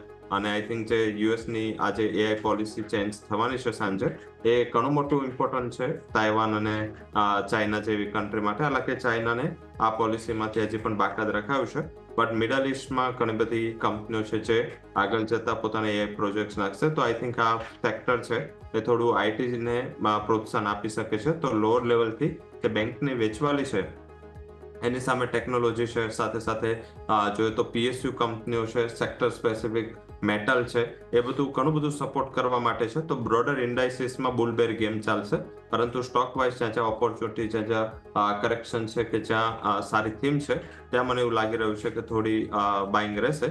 હવે સેક્ટર કયા ફોકસમાં રાખવાના છે, તો જેમ આપણે આગળ વાત કરી આઈટી પર લોઅર લેવલથી ફોકસ કરો. મારા મત મુજબ જે ગ્લોબલ અનસર્ટનિટીઝ છે એ થોડી એન્ડ થવા મુજબ છે. અને યુએસ અને ચાઇના બંનેના જીડીપી ગ્રોથના ટાર્ગેટ છેલ્લા 2 દિવસમાં ઘણા બધા બ્રોકરેજ ફંડ હાઉસીસે વધાર્યા છે. આજે એમને ટ્રેડ ડીલ સાઇન કરી, તો આઈટીને એનો ક્લિયર કટ બેનિફિટ મળશે. સેકન્ડ જે સેક્ટર છે એ આઈ થિંક ગવર્મેન્ટ પીએસયુઝમાં જે તમે વાત કરી એમાં ડિફેન્સ છે, સાથે સાથે ડિફેન્સ ઉપરાંત જે એનર્જી છે અહીંયા થોડું ફોકસ કરવાનું રહેશે. શિપિંગ ઉપર ફોકસ કરો, આ પણ એક ઘણું સારું સેક્ટર બની ગયું છે. કારણ કે જે આ રીતે આપણે ફ્રી ટ્રેડ એગ્રીમેન્ટ સાઇન કરી રહ્યા છે, ડિફેન્સને આપણે સાઈડમાં રાખીએ તો પણ શિપિંગની રિક્વાયરમેન્ટ અને શિપિંગ રિલેટેડ જે ડિમાન્ડ છે એ ઘણી સ્ટ્રોંગ થશે. યુકે સાથે એફટીએ છે, યુરોપ સાથે થવાના છે, ઓલરેડી 2 થી 3 નાની કન્ટ્રી સાથે આપણે કરી લીધા છે, ઓસ્ટ્રેલિયા સાથે 2 વર્ષથી એફટીએ થયા છે. તો India as a trade destination, logistic અને પોર્ટ એક્ટિવિટીઝમાં ઘણું સ્ટ્રોંગ થવાનું છે. તો ડિસ્પાઇટ આ વોલ્ટાલિટી આ સેક્ટર સારું કરશે. તો આ ઘણા બધા સેક્ટર્સ છે જ્યાં અહીંયા ઓપોર્ચ્યુનિટી છે. તો ઓપોર્ચ્યુનિટી બેઝ ટ્રેડિંગ રાખવું જોઈએ. ઇન્ડાઇસિસ બેઝ જે લોકો ઓપ્શન કરે છે અને ઓપ્શન કરવું જોઈએ. અધરવાઇઝ જે નેટ લોંગ શોર્ટમાં ડેરિવેટિવથી કરે છે, ફ્યુચરથી, એ લોકો થોડું હમણાં માર્કેટને અવોઇડ કરે. વ્યૂ ડેરિવેટિવ ફ્યુચરના હિસાબથી જે કરે છે તેમના માટે બની રહ્યો છે. આ કેશ માટેની ઓપોર્ચ્યુનિટીઝ માર્કેટ્સ આપી રહ્યા છે, નજર રાખવાની રહેશે. આવો એક ક્વિક બ્રેકનો પણ ફિલહાલ સમય થઈ ગયો છે, તો વિરામ લઈ લઈશું અને વિરામ બાદ અમારી આ રજૂઆતને આગળ યથાવત રાખીશું.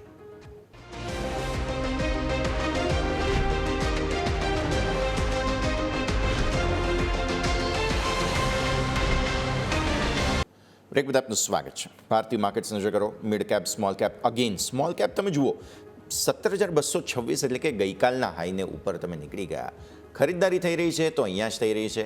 સ્મોલ કેપના તમે ટોપ ગેઇનર્સ જોશો કે ટોપ લૂઝર્સ જોશો તો એ જ તમને ડિફેન્સ, ઇન્ફ્રાસ્ટ્રક્ચર, રેલવે, એનર્જી, આ જ જે આપણે થીમની વાત કરી રહ્યા છીએ એ જ ચાલી રહ્યું છે અત્યારે. ઇવન તેના ચક્કરમાં મિડ કેપમાં પણ અમુક જે સ્ટોક્સ છે તે ચાલી રહ્યા છે, પણ નથી ચાલી રહ્યા તે નિફ્ટી જ નથી ચાલી રહ્યો. અત્યારે ફિલહાલ પરિસ્થિતિ એ જ પ્રમાણે અહીંયાથી ડેવલપ થઈ રહી છે. કન્ફ્યુઝન હજુ પણ નિફ્ટીમાં અહીંયા બની રહ્યું છે.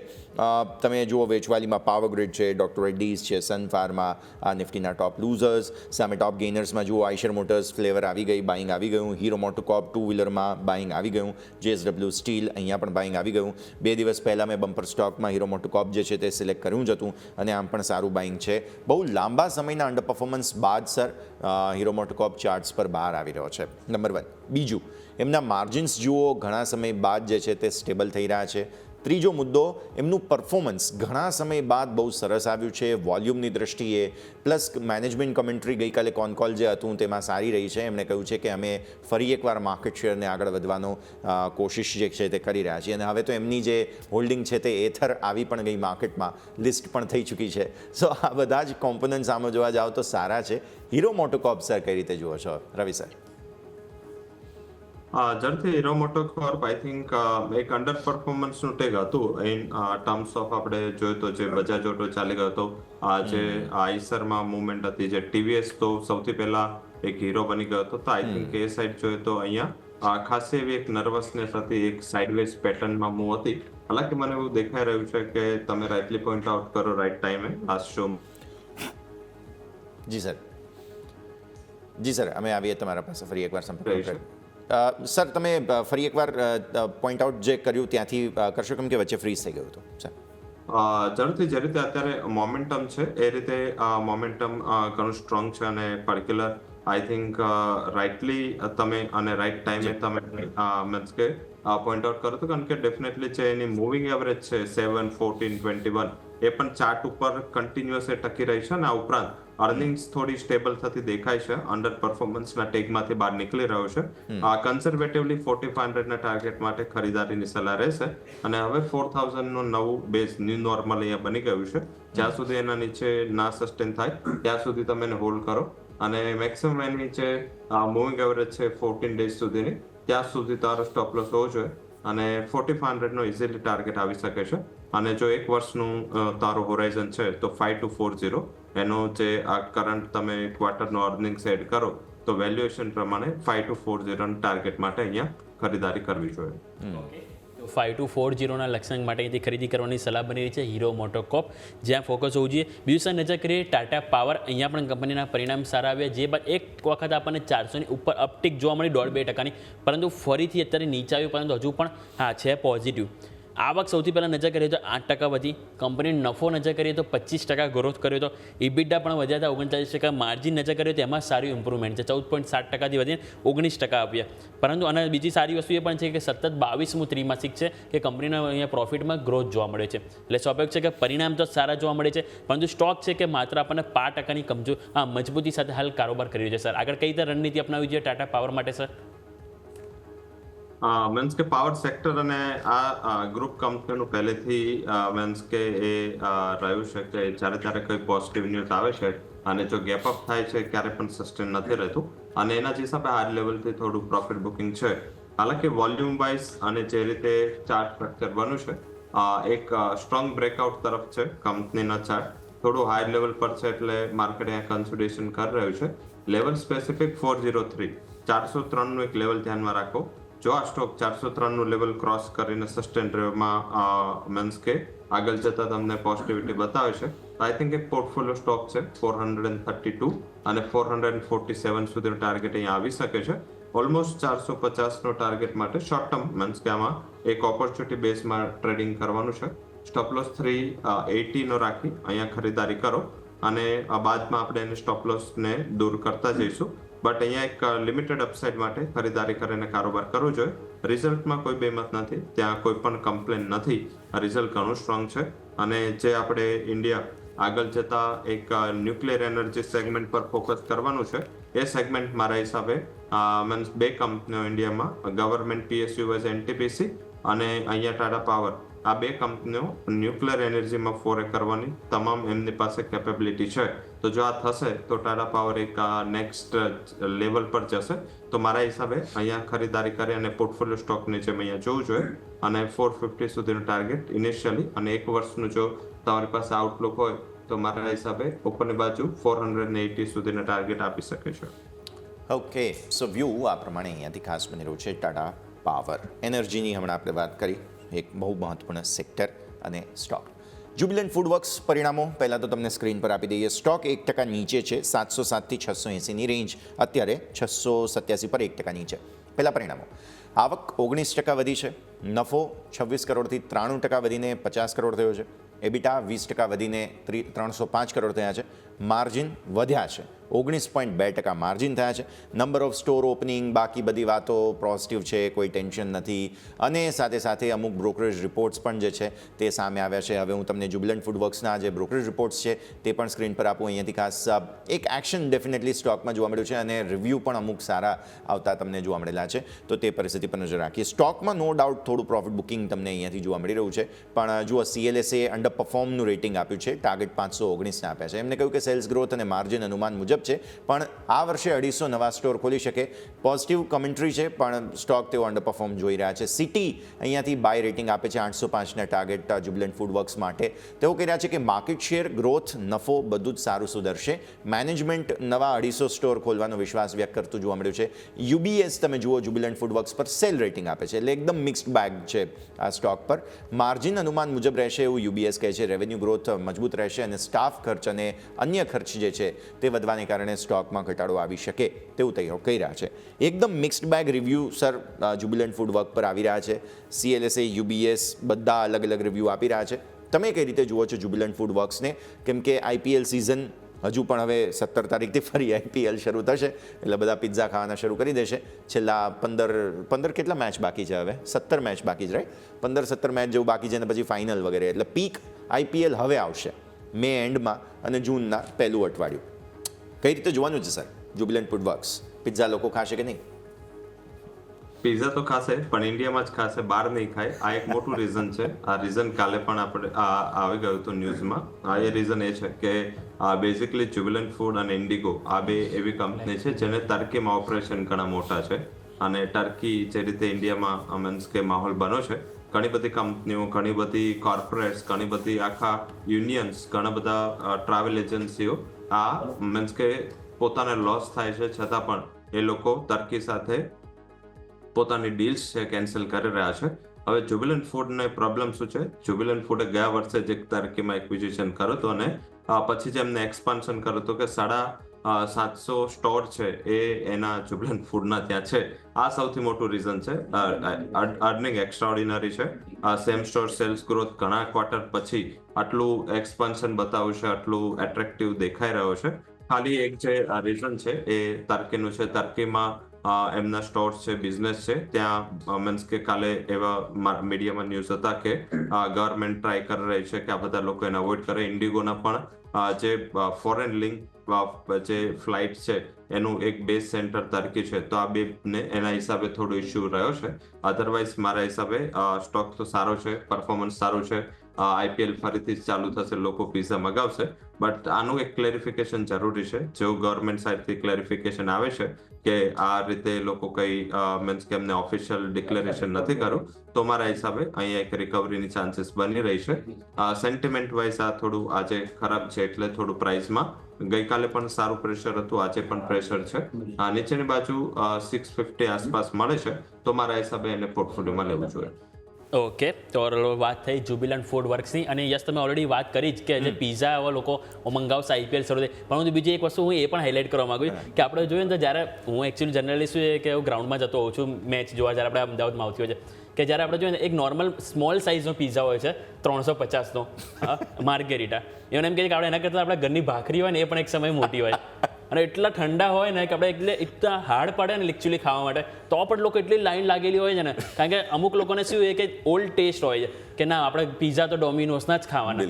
હા, અને એ કારણથી પણ કહી શકાય કે ક્યાંક ને ક્યાંક IPLના કારણે આ જે કંપની છે થોડીક ચાલી શકે છે. યસ, તો એક કારણ જરૂર છે કે જે ધ્યાન પર રાખવાનું, બટ જેમ સરે મલ્ટિપલ ફિનાન્શિયલ ફેક્ટર્સ કયા છે તે પણ ધ્યાન પર રાખવા જરૂરી બને છે. ખરીદારી તો ભાઈ મિડ કેપ અને સ્મોલ કેપમાં જ છે. અહીંયા તમે જુઓ ડેઝ લોથી સરસ રિકવરી આવે છે, 56,000, બહુ અમેઝિંગ રિકવરી 56,000થી વારંવાર આપે છે.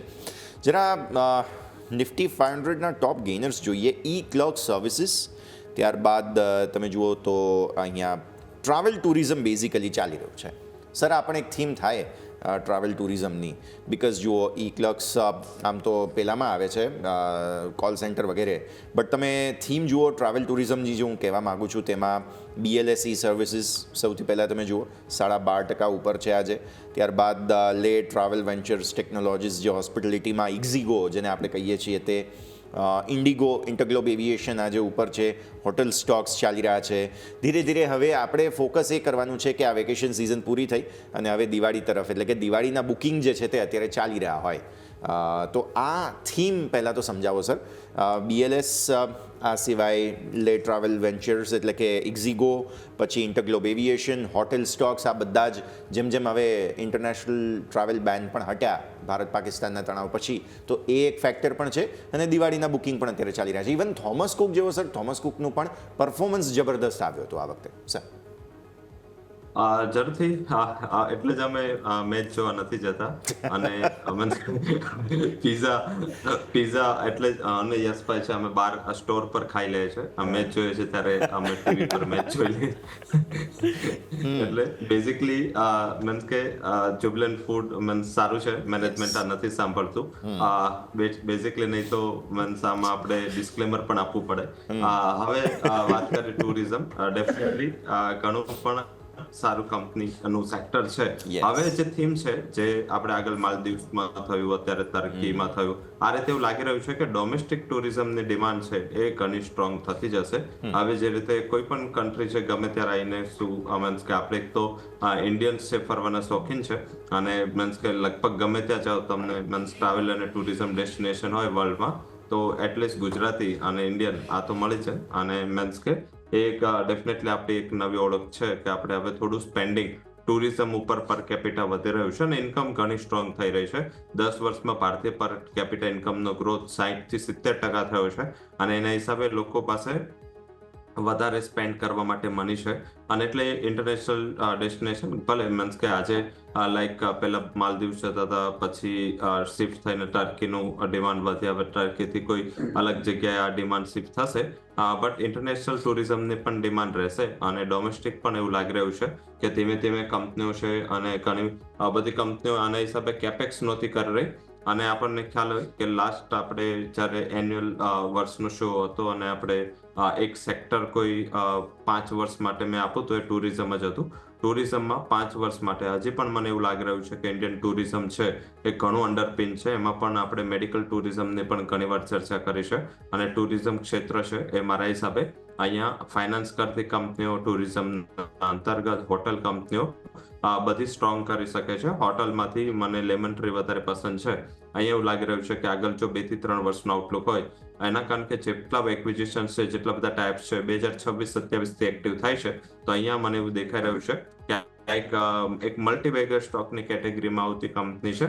જેમ આપણે ઇન્ડિગોમાં કોસ્ટ મેનેજમેન્ટ જોયું હતું, સિમિલર વેમાં અહીંયા પણ એક કોસ્ટ મેનેજમેન્ટ, એક ઇફેક્ટિવ કોસ્ટ મેનેજમેન્ટ કરે છે કંપની, તો અહીંયા પણ ફોકસ કરવું જોઈએ. સેકન્ડ કે ડિરેક્ટ ટુરિઝમમાં Mahindra holiday and resort MH3 આના પરિણામો ઘણા સ્ટ્રોંગ હતા અને સતત આ કંપનીએ પોતાના ટુરિઝમ અંતર્ગત જે સેક્ટર છે, ડિસ્પાઇટ કે જ્યારે કોવિડ પણ હતું છતાં એમનું જે મોમેન્ટમ ગ્રોથ છે એમાં કોઈ મોટો ફરક નહોતો પડ્યો. તો આઈ થિંક ડિરેક્ટ ટુરિઝમમાં મહિન્દ્રા હોલિડે એન્ડ રિસોર્ટ પર ફોકસ કરો. થોમસ કુક ડેફિનેટલી બુકિંગ અને ઇન્ટરનેશનલ ટ્રાવેલમાં ઘણું મોટું યોગદાન છે ઇન ટર્મ્સ ઓફ ફોરેક્સના ટ્રાન્ઝેક્શન. જો કે કંપનીની જે એક્સપર્ટીઝ જો યુરોપમાં કંપનીના ઘણા બધા ઓપરેશન્સ છે, ઘણા બધા અસેટ્સ છે, તો એ આધારિત થોમસ કુક. તો આ 3 કંપનીઓ જો ટુરિઝમને પ્લે કરવું હોય તો આ 3 કંપની 2 થી 3 વર્ષના આઉટલુક માટે ત્યાં ખરીદારી કરી લેવી જોઈએ. MH3, Mahindra holiday and resort, lemon tree અને સાથે સાથે થોમસ કુક.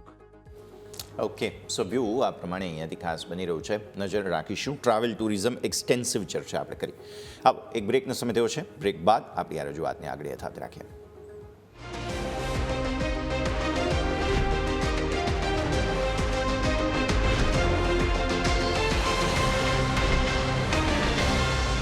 બ્રેક બાદ આપનું સ્વાગત છે. ભારતીય માર્કેટ્સ પર નજર કરીએ તો એક પરિસ્થિતિ નબળાઈની આવી છે અને ઇનફેક્ટ ગઈકાલના અને પરમ દિવસના જે લો હતા એ ઝોનમાં તમે ફરી એકવાર આવી ગયા.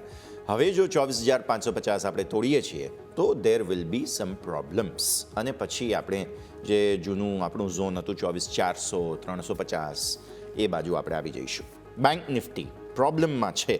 ઓલરેડી પોતાના ગઈકાલના ડેઝ લોને અટેમ્પ્ટ કરી રહ્યો છે અને જો ડેઇલી ચાર્ટ્સ પર આ પરિસ્થિતિ બની ગઈ તો પછી તમે 54,000 તરફ આગળ વધી રહ્યા છો તે વાત પાક્કી. મિડ કેપ, સ્મોલ કેપ હજુ પણ સપોર્ટમાં છે, પણ વોલ્ટિલિટીની અંદર થોડો વધારો આવ્યો છે. સેક્ટર રોટેશનમાં મીડિયા, મેટલ ઓટો થોડી ખરીદદારી આવી છે. નર્વસનેસ છે રિયલ એસ્ટેટમાં, CPSE, પ્રાઇવેટ બેન્ક્સ, આ બધાની અંદર અત્યારે કોઈ ખાસ પોઝિટિવ સંકેત નથી. બેન્ક્સ જ્યારે નર્વસનેસ બતાવી રહ્યા છે, એક આઉટ પરફોર્મર જે કોશિશ કરી રહ્યો છે તે છે યસ બેન્ક. રવિ સર, રિવ્યૂ લેવાનો સમય, કેમ કે SMBCએ ખરીદી લીધું, સોમવારે આપણે વાત પણ કરી લીધી, ફાઇનલી હવે થોડું સપોર્ટ લઈને આગળ આવવાની કોશિશ કરી રહ્યા છે. એક વર્ષના ચાર્ટ જુઓ તો ફાઇનલી એક રિવાઇવલ આવવાની કોશિશ આ સ્ટોકમાં થઈ રહી છે. We have to review this. કઈ રીતે જુઓ છો? શું તમને લાગે છે કે હવે આ બધાને જે 20 રૂપિયાવાળો સ્ટોક એટલે બધાને અટ્રેક્શન હોય, વોલ્યુમમાં અત્યારે અચાનક સ્પાઇક આવે તો બધાને મજા આવી જાય, ગલગલિયા થઈ જાય, એ પ્રકારનો સ્ટોક છે, કઈ રીતે જોઈશું સર? જરૂરથી એટલે જ આપણે સોમવારે આપણે ચર્ચા થઈ હતી અને એમાં કોન્ફિડન્સ આવવાનું રીઝન જે હતું કે જે ડીલ છે અને જે ગ્રુપ છે, આ ગ્રુપ બહુ મોટું કેશ અને બહુ મોટી ગ્લોબલ જાયન્ટ છે અને મીન્સ કે એને ઇન્ટરનેશનલી જે સિટી ગ્રુપનું જે મેનેજમેન્ટ હતું યસમાં, જે એ જ રીતેનું આનું મેનેજમેન્ટ રહેશે. અને મારા હિસાબે આ એક ઘણી સ્ટ્રોંગ કંપની છે અને ઘણા ટાઈમથી ઇન્ડિયન ઓપરેશન સ્ટાર્ટ કરવા હતા એમને. હાલાકી ઇન્ડિયાની જે લાઇસન્સિંગ પ્રોસેસ છે રિઝર્વ બેંકની, એ થોડી સ્ટ્રિક્ટ છે, લેન્ધી છે, એક્સટેન્સિવ છે. એના હિસાબે એમને એક શોર્ટકટ મળી ગયું ઇન્ડિયામાં બેન્કિંગ સેક્ટરમાં ફોરે કરવાનું. હવે લોકો મોટા પ્રમાણમાં કેપિટલ ઇન્ફ્યુઝ કરશે અને આઈ થિંક અહીંયા ઓપન ઓફર પણ ટ્રિગર થશે, એ લોકો લાવી જ શકે છે. હાલાકી બેન્કિંગના જે ઓપન ઓફરના નિયમો છે, બેન્કિંગના જે મીન્સ કે પ્રમોટર હોલ્ડિંગના નિયમો છે, થોડા ડિફરન્ટ છે. તો એના હિસાબે કદાચ આ થોડું ડિલે થશે ઓપન ઓફરમાં. બટ યસ, આગળ જતા આ એ થશે. આપણે જ્યારે ચર્ચા કરી ત્યારે ઘટીને 20.60 આવી ગયો હતો, ત્યાંથી આપણે ખરીદીની સલાહ આપી હતી. આમાં ધ્યાન રાખવું જોઈએ, હવે જે ધીમે ધીમે સ્ટોક જ્યાં જઈ રહ્યો છે, 21.50નો એક બોટમ બની જશે, 21.50નો એક બેઝ નવું બની જશે. કારણ કે 21.50ના પ્રાઇસે જે ગ્રુપે પરચેસ કર્યું છે, ઓલવેઝ ડીલ ડિસ્કાઉન્ટમાં થતી હોય છે અને એમાં પણ પ્રોબ્લેમમાં ફસાયેલી કંપનીઓની ડીલ તો ઓલવેઝ ડિસ્કાઉન્ટમાં થતી હોય છે. હાલાકી છતાં શેર એક્ટિવ રહ્યો છે અને સુમિતોમો ગ્રુપ છે એમને આજે બેસિકલી એમના જે શેર હોલ્ડર છે એને પણ નિરાશ નથી કરા. તો આધારે તેવું દેખાઈ રહ્યું છે કે અહીંયા નવી ખરીદારી એક્યુમ્યુલેશન ઝોનથી કરવી જોઈએ અને ઉપરની બાજુ ઇમિડિયેટ 28નો ટાર્ગેટ રહેશે. પર્સન્ટેજ વાઇઝ ઘણો મોટો થશે. અમાઉન્ટ વાઇઝ તમને કદાચ 7-8 રૂપિયા લાગે, પણ પર્સન્ટેજ વાઇઝ જો તો 40%ની ગ્રોથ અપસાઇડ છે આ સ્ટોક આપી શકે છે. ઓકે, તો વાત થઈ યસ બેંક. બીજું નજર કરીએ તો ટાયર સેક્ટર ઉપર આપણે નજર કરીએ તો સૌથી પહેલાં એ આપણે અપોલો ટાયર્સ નજર કરી લઈએ કે જેના પરિણામ અહીંયા આવે તો કંપનીના પરિણામ એટલા કોઈ ખાસ આપણને નથી જોવા મળે. કારણ કે જો આ કંપનીની આવક, નફો, એમાં પોઝિટિવિટી જોવા મળી છે, પરંતુ કંપનીના જે ઓપરેટિંગ નંબર છે એ થોડાક નિરાશાજનક જોવા મળે છે. EBITDA 19% ઘટ્યા છે, માર્જિન તમે જુઓ તો 16.4%થી ઘટીને 13% આવે છે. એટલે કે નંબર ઓવરઓલ આપણને મિક્સ જોવા મળે છે. અને જે ઇવન સ્ટોકનું જો પરફોર્મન્સ પણ આપણે જોઈએ તો આપણે છેલ્લા એક મહિનામાં સ્ટોકે 8% રિટર્ન સારું આપ્યું છે, કારણ કે બધા ઓવરઓલ ટાયર સ્ટોક ચાલે છે. પરંતુ આજે આપણે જોઈએ તો 15 મે 2024ના રોજ સ્ટોક 480 ઉપર હતો અને અત્યારે પણ તમે નજર કરો 480 ઉપર, કે ઓલમોસ્ટ ફ્લેટ રિટર્ન આપ્યું છે. કે જે પણ દર્શકો પાસે આપણે હશે, રોકાણકારો પાસે, એ લોકો પાસે અત્યારે હાલ કોઈ અપસાઇડ એમને પોર્ટફોલિયોમાં આ સ્ટોકને લઈને નહીં જોવા મળ્યું. બાકી આ જો તમે જો આ સેક્ટરમાં તો સીએટ ઓવરઓલ એક વર્ષમાં 66% રિટર્ન છે. જ્યારે MRF નજર કરશો તેણે પણ ઇવન 11 થી 12% રિટર્ન આપ્યું છે. પરંતુ જ્યારે તમે અપોલો ટાયર અને JK ટાયર ઉપર નજર કરશો તો ફ્લેટ ટુ નેગેટિવ છે. તો એક વખત સર આ પરિસ્થિતિ થોડીક સમજવી જોઈએ સર. ઝડપથી જે પીવી સેગમેન્ટમાં છે અને જેને પીવી સેગમેન્ટમાં હાયર સ્ટેક છે એ લોકો થોડા કન્સોલિડેટ કરી રહ્યા છે, ઇન્ક્લુડિંગ JK હોય કે સાથે અપોલો. આપણે લાસ્ટ ટાઈમ ચર્ચા થઈ ત્યારે JK ટાયર પર લો લેવલથી ખરીદારીની સલાહ આપી હતી. અહીંયા એક મોડલ ઘણું ઇમ્પ્રુવ થઈ રહ્યું છે. અપોલો ટાયર ફિર બી મીન્સ કેટલું ખરાબ પરફોર્મન્સ રિઝલ્ટ છતાં મીન્સ માર્કેટના અનુમાનથી તો ઓછું જ છે. જે રીતે સીએટના નંબર છે, જે રીતે બાલકૃષ્ણના નંબર છે, એ રીતે તો અહીંયા સ્ટેલર પરફોર્મન્સ આવવું જોઈતું હતું. પણ એની સામે જે વન ટાઈમ લોસના હિસાબે કંપનીનું પરફોર્મન્સ અમને બ્રોડ સાઇડથી એવું લાગ્યું કે થોડું નિરાશ કરું. પણ મને એવું લાગી રહ્યું છે ટાયર સેક્ટરમાં થોડું રિબેલેન્સિંગની જરૂર છે. સીએટ MRF અહીંયા ઘણું સારી એક અપસાઇડ આવી ચૂકી છે. હવે થોડું અહીંયા સ્ટ્રેટેજી ચેન્જ કરો. જ્યાં અંડર વેલ્યુએશન છે, ઇન્ક્લુડિંગ લાઈક અપોલો ટાયર હોય, JK ટાયર હોય, અહીંયા થોડા પેરિંગ ઓફ ટ્રેડ થશે. અહીંયા જે પણ બંને વચ્ચે વેલ્યુએશન આર્બિટ્રેજ થયા છે એ મારા હિસાબે ખતમ થઈ શકે છે. અપોલો ટાયર હજી રિઝલ્ટ મને આટલું પસંદ નથી, એકાદ ક્વાર્ટરના પરિણામો હજી પણ જોવા જોઈએ, પરંતુ JK ટાયરમાં મારા હિસાબે ખરીદારી કરવી જોઈએ.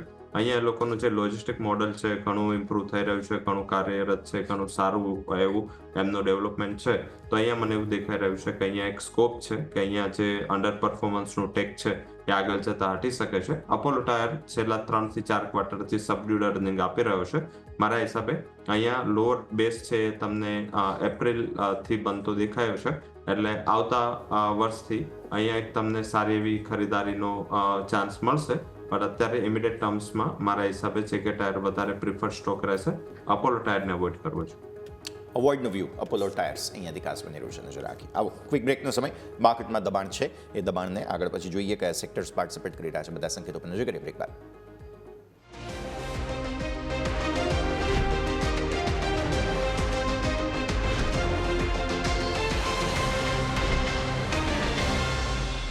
બ્રેક બાદ આપનું સ્વાગત. માર્કેટમાં દબાણ 24,500 એક્ઝેક્ટ તોડ્યું આપણે. 494ના ડેઝ લો બનાવ્યા. ફરી એકવાર રિકવરી, એટલે કે ગઈકાલના ડેઝ લોથી ફરી એકવાર થોડા રિકવર થવાનો પ્રયત્ન કરી રહ્યા છીએ. આ તરફ તમે જુઓ કે ગઈકાલે પણ એવું થયું હતું અને પરમ દિવસે પણ એવું થયું હતું કે 24,550 આસપાસથી બાઇંગ આવ્યું હતું. એટલે આજે પણ હવે કોશિશ શું એવી થાય છે કે નહીં, 500 આસપાસથી બાઇંગ આવે છે કે નહીં. દિવસ એક્સપાયરીનો છે, વોલ્ટિલિટી વધારે રહેવાની છે. બધા જોખમને ધ્યાન પર રાખીને તમારે આગળ વધવું જોઈએ. રિયલ એસ્ટેટ સ્ટોક્સમાં નફા વસૂલી આવી છે. રેટ સેન્સિટિવ શેર્સમાં નફા વસૂલી આવી છે, એટલે કે બેન્ક્સ, ફાઇનાન્સ અત્યારે દબાણ આપી રહ્યા છે, રિયલ એસ્ટેટ દબાણ આપી રહ્યું છે.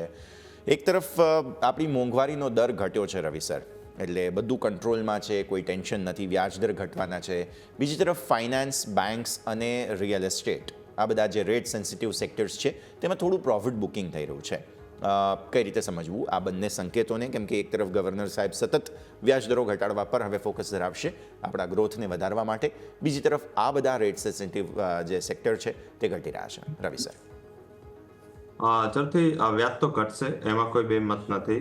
વ્યાજ ઘટાડવા પણ જરૂરી છે અને જે રીતે ઇકોનોમિક ગ્રોથ અને બુસ્ટરની જરૂર છે. આઈ થિંક હજી મારા હિસાબે આજે કરંટ યર છે એમાં કેલેન્ડર યરમાં હજી 2 થી 3 રેટ કટ આપણે આવી જશે. આમાં કોઈ બે મત નથી અને આપણું ઇન્ફ્લેશન કાબુમાં છે અને હવે મોન્સૂન પણ સારા મોન્સૂનની અપેક્ષા છે, પણ ગવર્નર પાસે રેશનલ છે. ગ્રોથને પ્રોજેક્ટ કરવું છે પણ એમની પાસે રેશનલ છે. ઇન્ફ્લેશન નથી વધી રહ્યું એ પણ રેશનલ છે, તો એ રેટ કટ થશે. અત્યાર સુધી જે 2 રેટ કટ છે એનું ટ્રાન્સમિશન હજી આટલું બધું બેંકોએ આપ્યું નથી, કારણ કે બેંકો હજી પોતાની સિચ્યુએશન અને પોતાની પરિસ્થિતિને સંભાળવામાં ટ્રાય કરી રહી છે, એના એમ ઉપર રાખવામાં ટ્રાય કરી રહી છે. તો મારા હિસાબે હવે કદાચ ફોર્સફુલી ટ્રાન્સમિશનનો ટાઈમ આવી ગયો છે. શાયદ તમને નેક્સ્ટ જે રેટ કટ થશે એના બાદ આરબીઆઈ છે એ થોડું ફોર્સફુલ થશે આ ટ્રાન્સમિશન આપવા માટે. તો તમને ત્યારબાદ જે rate sensitive sectors including auto છે, રિયલ એસ્ટેટ છે, આનો મોટો ફાયદો મળશે. રિયલ એસ્ટેટમાં અર્નિંગ એરિયા વાઇઝ આવી રહી છે, જેમ આપણે આગળ પણ જણાવતું કે અમુક સિટી છે ત્યાં ડિમાન્ડ બહુ સારી છે, અમુક સિટીમાં ટોટલ ડ્રાય છે. તો જ્યાં જ્યાં કન્ટેનર બેઝ પર કંપનીઓ છે, લાઈક કે નોઈડા બેઝ કંપનીઓના અર્નિંગ સારા હતા, મહારાષ્ટ્ર બેઝ કંપનીઓના અર્નિંગ સારા હતા, ગુજરાત બેઝમાં માર્જિન બચાવી ગયા અર્નિંગ્સને. તો બેઝિકલી આ રીતે એક અલગ અલગ થીમ એક જ સેક્ટરમાં બની ગઈ છે. તો આ રીતેનું જ ફોકસ આગળ જતા માર્કેટમાં રહેશે. મહારાષ્ટ્ર બેઝ છે, કોલ્ટે પાટેલની ડીલ થઈ પછી તમામ મહારાષ્ટ્ર બેઝ કંપનીઓને એક સારું બુસ્ટ મળ્યું. બેંગ્લોર બેઝ માર્કેટ ઘણું એક્ટિવ છે, બ્રિગેડ, પ્રેસ્ટીજ, આ બધી કંપનીઓના ઓર્ડર્સ અને નવા ડેવલપમેન્ટ પ્રોજેક્ટ છે સારા થઈ રહ્યા છે. તો સેક્ટરના મોમેન્ટમમાં કોઈ પ્રશ્ન નથી. થોડું પ્રોફિટ બુકિંગ આવ્યું છે, કારણ કે લાઈક કંપનીઓની અર્નિંગ થોડી આ વખતે મિક્સ રહી છે. તો મારા હિસાબે આ મિક્સ અર્નિંગ પછી જ્યાં જ્યાં થોડું બ્રાઇટ છે, ડેવલપમેન્ટ છે અને સ્પોર્ટ બેઝ નોઈડા બેઝ છે, અમદાવાદ બેઝ છે, સાથે મુંબઈ બેઝ અને બેંગલુરુ બેઝ કંપનીઓ છે, હજી પણ સારું કરતી રહેશે. ડિમાન્ડ હજી પણ ઇન્ટેક્ટ છે. થોડું રેટ કટ પછી લાઈક કે નેક્સ્ટ જૂનમાં જ્યારે મીટિંગ થશે ત્યારે થોડું મીન્સ કે આઈએમડીનો અને સ્કાયમેટનો ફાઇનલ પ્રોજેક્ટ રિપોર્ટ પણ આવી ગયો હશે. એ પછી આ મીટિંગ છે, તો હજી પણ એક રેટ કટ હશે. આ વોલ્ટાલિટીમાં કે વીકનેસમાં મારા હિસાબે રેટ સેન્સિટિવ ઉપર ફોકસ કરવું જોઈએ. ઓકે, તો ઓવરઓલ આપણે વાત થઈ જેની પર ફોકસ હોવું જોઈએ. પરંતુ એક સ્ટોક છે કે જે સતત એક અઠવાડિયાથી સારી એવી તેજીમાં છે, કેમલિન ફાઇન સાયન્સીસ. ઇવન આજે પણ નજર કરો 7 થી 8% તેજી. એક અઠવાડિયામાં સ્ટોક 17% રિટર્ન આપ્યું છે. આજે નવા રેકોર્ડ હાઈ બન્યા છે. તો સ્વાભાવિક છે સર કે એક વખત આપણે સ્ટોક રિવ્યૂ કરવો જોઈએ કે જેની પાસે પોઝિશન હોય એ લોકો માટે શું રિવ્યૂ રહેશે અને જેને કોઈ નવી ખરીદી કરવી હોય તે લોકો માટે પણ સર શું રાય રહેશે સર? ઝડપથી આ એક ક્વાર્ટર પણ હજી સારું જશે. સિઝનાલિટી માટે આજે રિસેન્ટ ઓનગોઈંગ ક્વાર્ટર છે પણ આ કંપની માટે સારું જતું હોય છે. Stellar performance in terms of number સાથે ફંડ હાઉસીસની એન્ટ્રી, ટેકનિકલ સ્ટ્રક્ચર બધું સ્ટ્રોંગ છે, અહીંયા કંઈ ખાસ બેમત નથી. અને જે રીતે સ્ટોક રિએક્ટ કરી રહ્યો છે અને આજે જ આને પોતે ઓલ ટાઈમ હાઈ જે એક્ઝિસ્ટિંગ હતો 190નો એ ક્રોસ કરીને સસ્ટેન થયું છે. એક નવા બેઝ નવી રેલીમાં સ્ટોક એન્ટ્રી કરી છે. મારા હિસાબે 190નું લેવલ જ હવે ફોકસમાં રાખવું જોઈએ. હાલાકી એટલું બધું ચાલી ગયું છે, થોડું એક્યુમ્યુલેશન કરો, 50% કરંટ રેટ 190 આસપાસ, 50% થોડું જો કરેક્શન આવે છે અરાઉન્ડ 170 આસપાસ તો ખરીદારી કરી લો અને એક્યુમ્યુલેશન કરો. 242નો ટાર્ગેટ રહેશે. 242ના લક્ષ્ય માટે નજર રાખવાની રહેશે. આવો સમય થઈ ગયો છે અહીંયાથી ખાસ જે પ્રકારની પરિસ્થિતિ બની છે તેને જોતા એક એક્શન પહેલાં તો સર માર્કેટનો રિવ્યૂ લઈ લઈએ. બિકોઝ નિફ્ટી બેંક નિફ્ટી આપણે જેમ વાત કરી, મિડ કેપ સ્મોલ કેપ જેમ વાત કરી, એ જ દિશામાં છે. બચાવવાની કોશિશ મિડ કેપ સ્મોલ કેપ કરે છે, નિફ્ટી બેંક નિફ્ટી દબાણ આપે છે.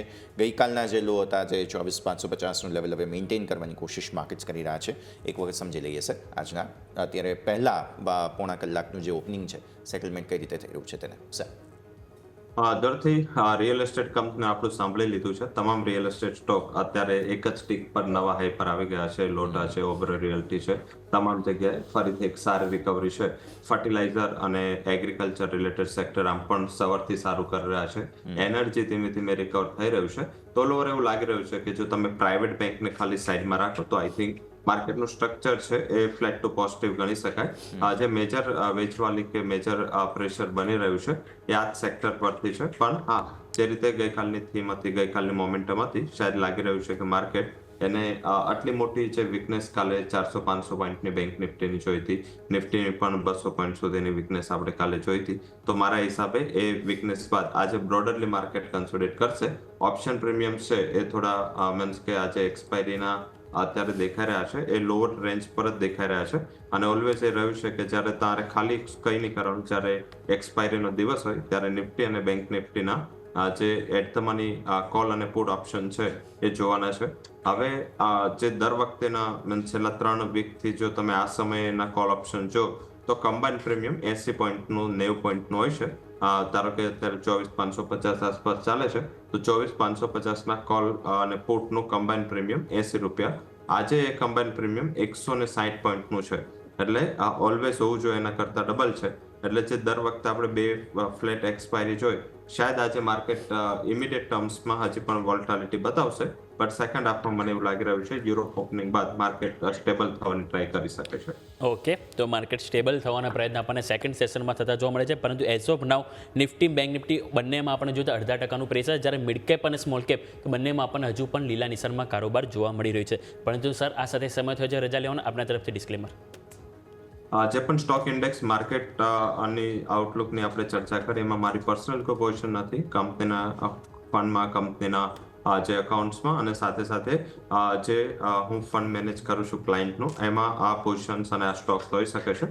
કોઈ પણ માર્કેટ રિલેટેડ ડિસિઝન પહેલા તમારા ફાઇનાન્શિયલ એડવાઇઝર સાથે કન્સલ્ટેશન કરવું જરૂરી છે તારે ફાઇનાન્શિયલ પોઝિશન અને રિસ્ક મેનેજમેન્ટ માટે. અને આઈ થિંક મીન્સ કે અત્યારે માર્કેટ જે રીતે બિહેવ કરી રહ્યું છે, શાયદ લાગી રહ્યું છે કે સ્ટોક સ્પેસિફિક હજી પણ માર્કેટ એટલું વીક નથી અને લોઅર લેવલ પર એક્યુમ્યુલેશન એક સારી સ્ટ્રેટેજી હોઈ શકે છે. અને શોમાં બોલવા બદલ ખૂબ ખૂબ આભાર. થેન્ક યુ સર, ખૂબ ખૂબ આભાર આપનો પણ અમારા સાથે જોડાવા માટે અને આ સમગ્ર ચર્ચામાં ભાગ લેવા માટે. ભારતીય માર્કેટ્સ જુઓ રેન્જ બાઉન્ડ ફરી એકવાર એ જ 24,550, એ જ 54,500. હવે જોઈએ આજે ઓપનિંગમાં જ પહેલાં અડધા કલાકમાં જ્યારે તમે ગઈકાલના લોઝ તોડી દીધા છે તો આગળ શું પરિસ્થિતિ બને છે નજર કરીશું. પણ આ સાથે જ આ શોમાં હાલ બસ આટલું જ. મને અને યોમિકને આપશો રજા. આગળના અપડેટ્સ માટે આપ જોતા રહો ન્યૂઝ કેપિટલ ગુજરાત.